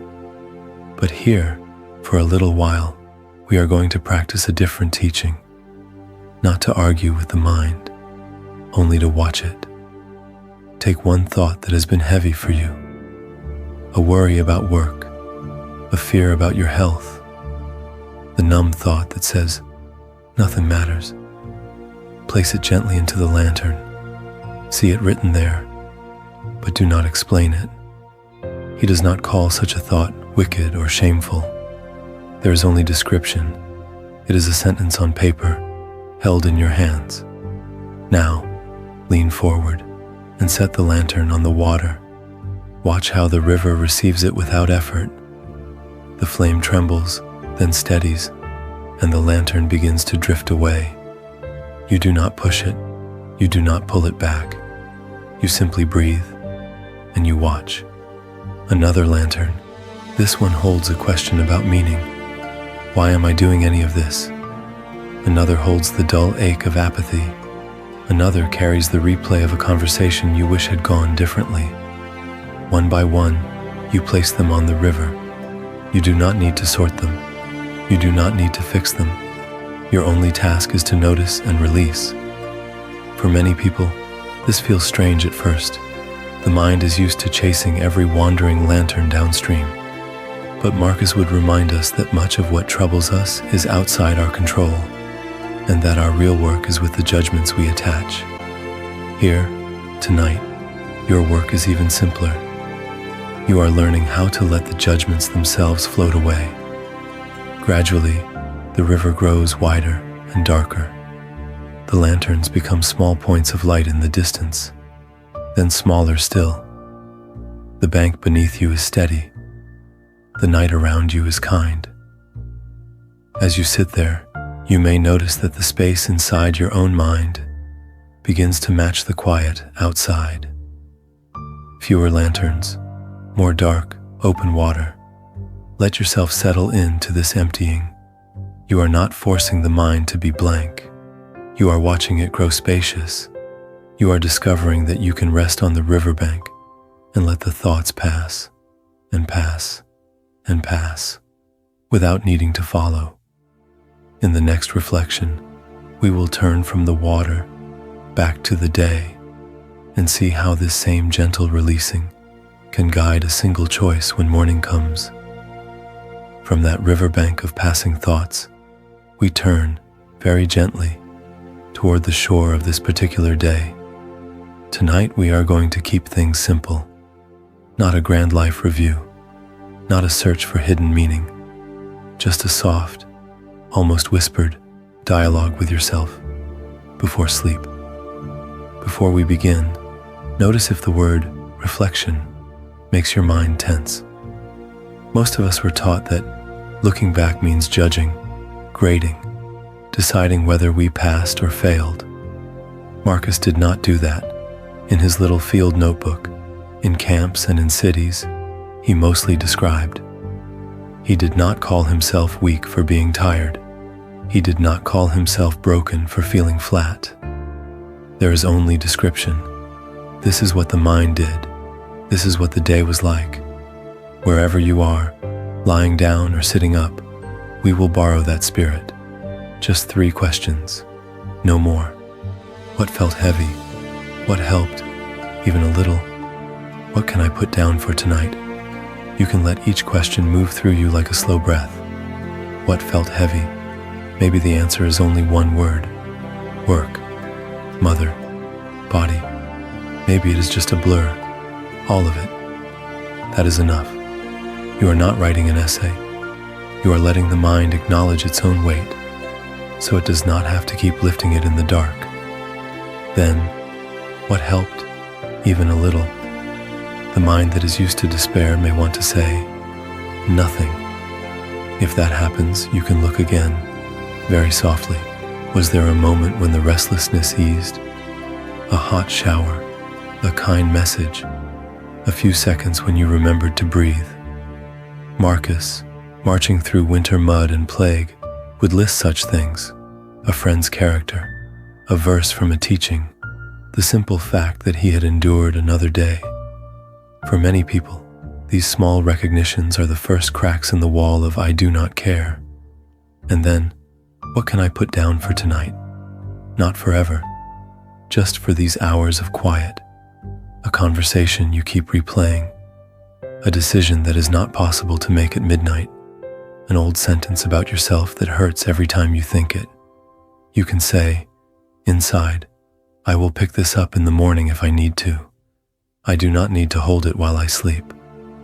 If even forming sentences feels hard, this dialogue can be wordless, a feeling of heaviness, a faint memory of what helped, a sense of loosening your grip. Marcus used ink and wax tablets. You may only use a breath and a pause. The practice is the same. Over time, these 3 questions can become a rhythm the mind recognizes. The mind that was wandering all day knows that, at night, it will be gently heard and then gently set down. In the next reflection, we will see how this small, nightly kindness can begin to guide what you choose, almost without effort, when another indifferent morning arrives. In that same way, there is a rhythm to the night that does not need our management. The mind wants to turn even rest into a task, sleep into a project, healing into a performance we are supposed to deliver by morning. Most of us were taught, quietly but firmly, that even our off hours should be useful. You may feel it tonight as a subtle pressure in the background. The thought that you should relax correctly, that you should breathe correctly, that if you are listening to Marcus, you should probably have a profound experience before you drift off, as if there will be a test when the sun comes up. Marcus knew this pressure. He was emperor, general, philosopher, and still he wrote to himself in his journal, as if to say, you are just a human being lying down. In his meditations, he describes days that are dull, repetitive, and heavy. He does not call those days failures. He does not call them wasted. There is only description. This is what today was like. This is what I tried to do. Tonight we are going to let that same simplicity cover the hours ahead. Wherever you are, you do not have to turn this night into a turning point. You do not have to transform in the dark. You are not being graded on how deeply you rest, how still your mind becomes, or how spiritual your thoughts sound. Think of an ordinary night Marcus might have had in a military camp. The lamp low, the air cold, the body tired in a way that thought cannot fix. Some nights he would write a verse. Some nights perhaps he simply lay there and listened to the quiet of the tent. Both kinds of nights belong equally to a human life. So if your mind feels restless, if it keeps wandering to tomorrow or back to some old scene, notice if another layer appears on top. The layer that says, I should be doing this better. I should be calmer by now. That second layer is the only part we are setting down, not by force, just by seeing that it is optional. Let yourself settle in around a different sentence. You might even whisper it, once with the breath out. There is nothing I have to achieve before morning. I am allowed to simply be here. Again, slowly. There is nothing I have to achieve before morning. I am allowed to simply be here. Before we begin the next reflection, let this phrase move through the body like a soft instruction to every muscle. The night does not demand a performance. It only offers a pause. And in the pause, as Marcus will show us next, a quieter kind of care for life can begin to appear on its own. So now, as you lie here in this pause, we turn to one of Marcus's quietest images. He looks up at the night sky and calls the universe a kind of city, a living order in which each of us is a citizen, a small part quietly supported by the whole. He does not call you separate. He does not call you spare.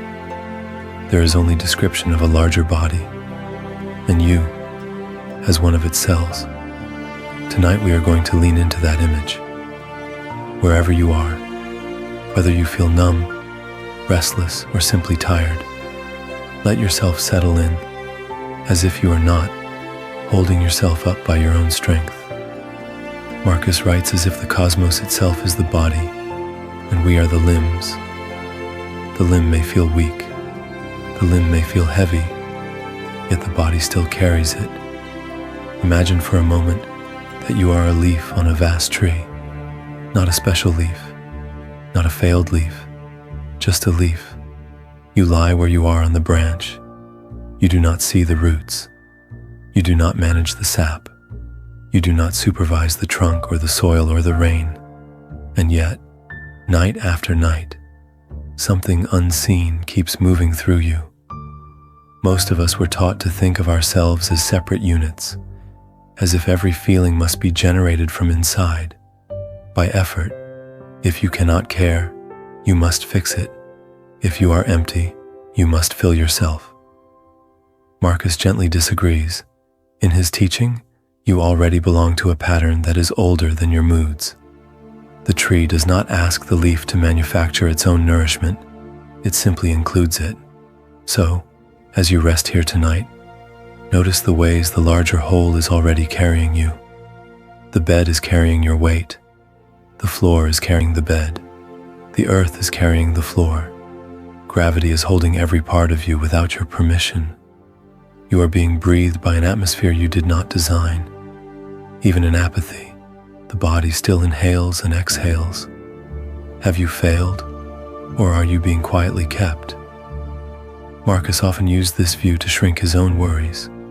An emperor, lying awake in a military camp, reminding himself that he is one small part of a living order that goes on before him and after him. Your life, too, is threaded into causes and relationships you cannot see, like roots in the dark. You are not required to feel this as comfort. You are only invited to let the image touch the mind.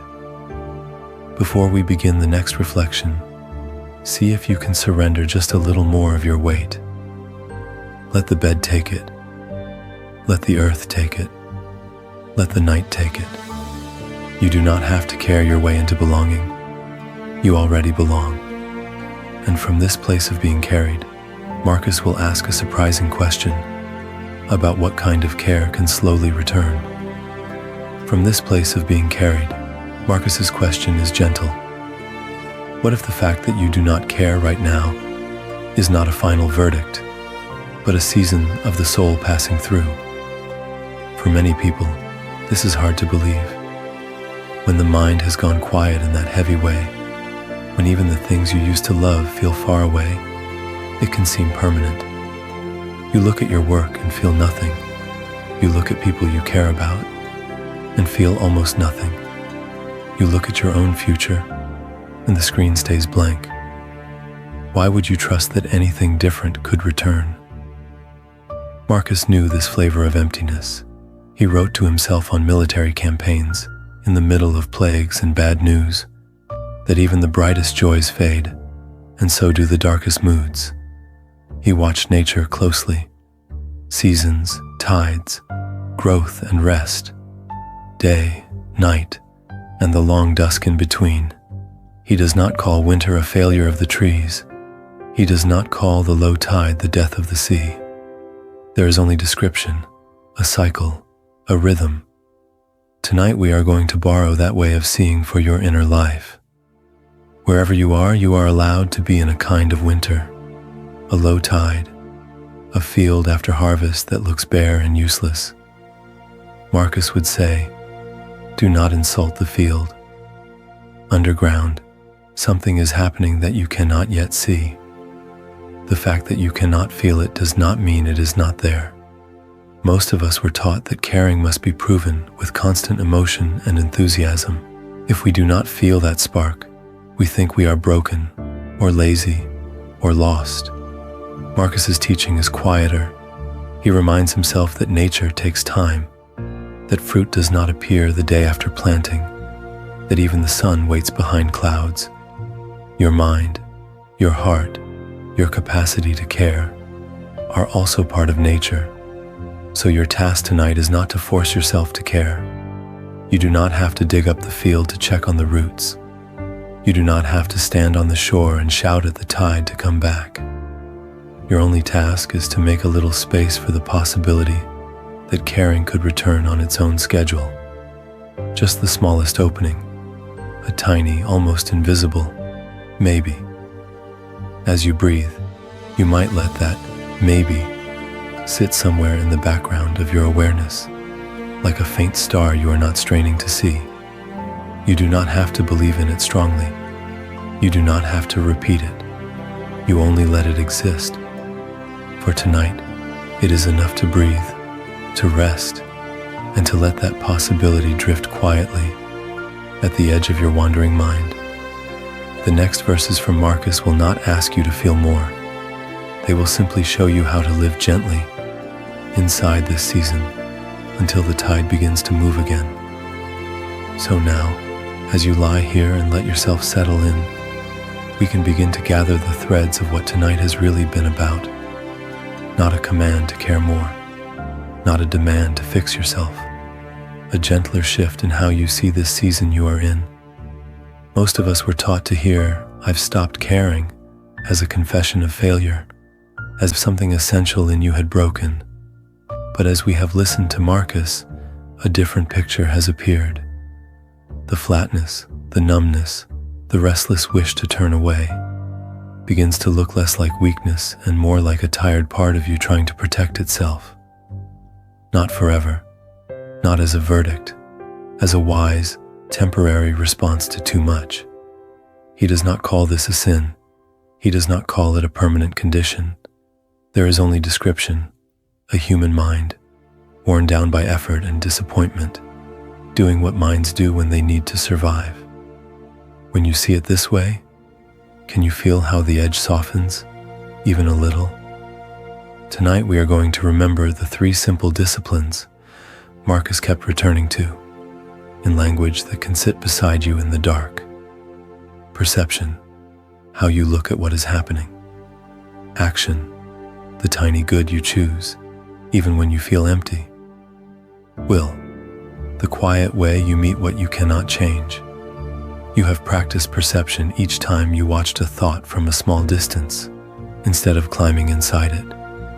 The verse of your day would appear in the mind, and you let it wander past. You named, "I don't care," not as your identity, but as a passing weather pattern in consciousness. You have practiced action in the smallest possible way, not grand plans, not dramatic vows, simply asking, what is one kind thing I can still do? Answering an email with honesty, washing a cup, turning off a light. For many people, this is where a different kind of caring quietly begins again. You have practiced will whenever you let the day empty out without arguing with it. You allowed what could not be changed to remain what it was, while you breathed and felt your body sink into the bed. This is not giving up. This is learning to rest inside reality as it is. Along the way, we have treated apathy as a signal, not a sentence.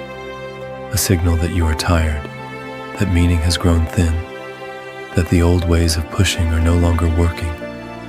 Marcus knew this feeling on campaign, in the middle of wars and plagues, and still he would whisper to himself, "Live by your principles, not by your moods." Wherever you are, nothing dramatic is required of you tonight. Listening is enough. Breathing is enough. The willingness to see your own experience with a little more kindness is already movement. In the next part of our time with Marcus, we will let him show us how to walk through tomorrow in this softer way, even if the heaviness has not yet lifted. Tonight we are going to make only one request of tomorrow. Nothing large, nothing dramatic, just one small good. Wherever you are in your own season of not caring, let yourself settle in around this thought. You do not have to wake up transformed. You do not have to suddenly feel inspired or full of purpose. The Stoic teaching is much quieter than that. Marcus would say, it is enough to choose one action that fits your nature as a human being and to let that action stand, even if your mood does not move at all. So before we begin to imagine grand changes, we stay with the smallest ones. A single glass of water, drunk slowly in the morning, as a way of saying, this body is still worth basic kindness. A brief step outside, even if it is only to the doorway, to let the air touch your face. One message sent to someone you trust, not a performance of cheerfulness, simply a line that says, I am here. Most of us were taught that real change has to feel big on the inside, that we must feel ready, motivated, convinced. Marcus Aurelius did not live that way.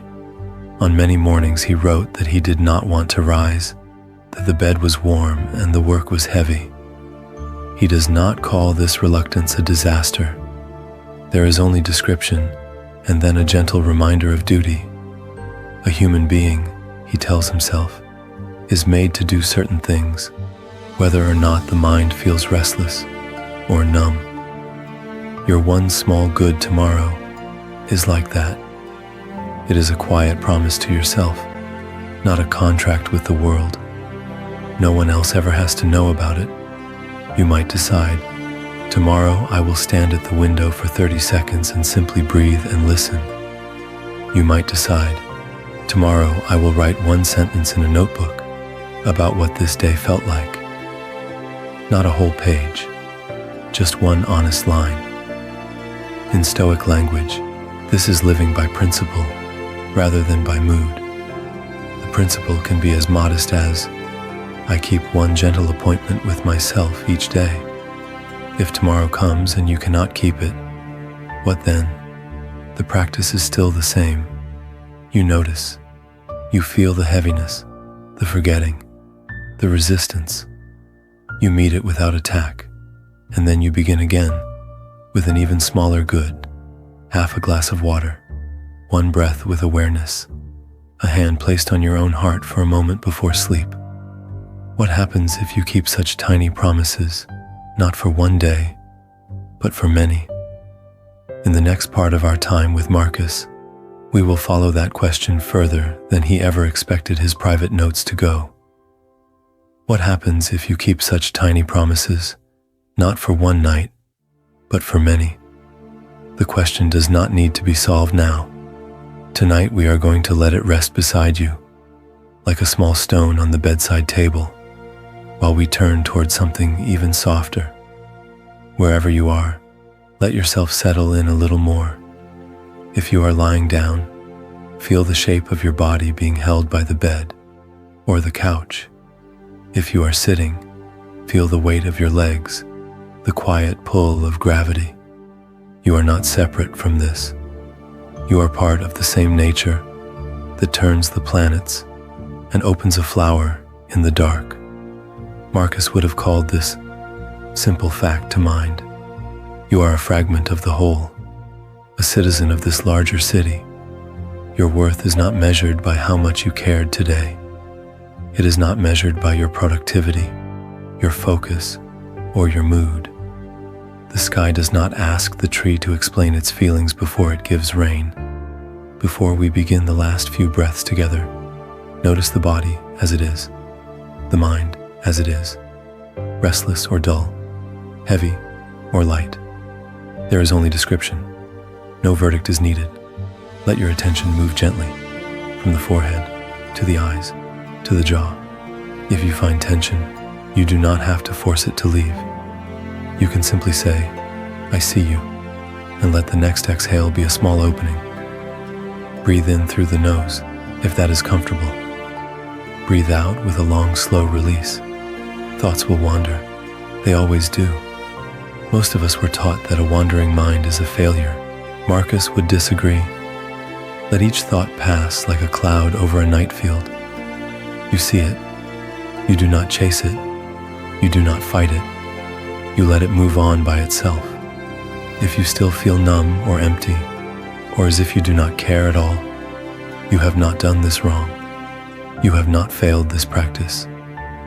For many people, the feelings do not change at first.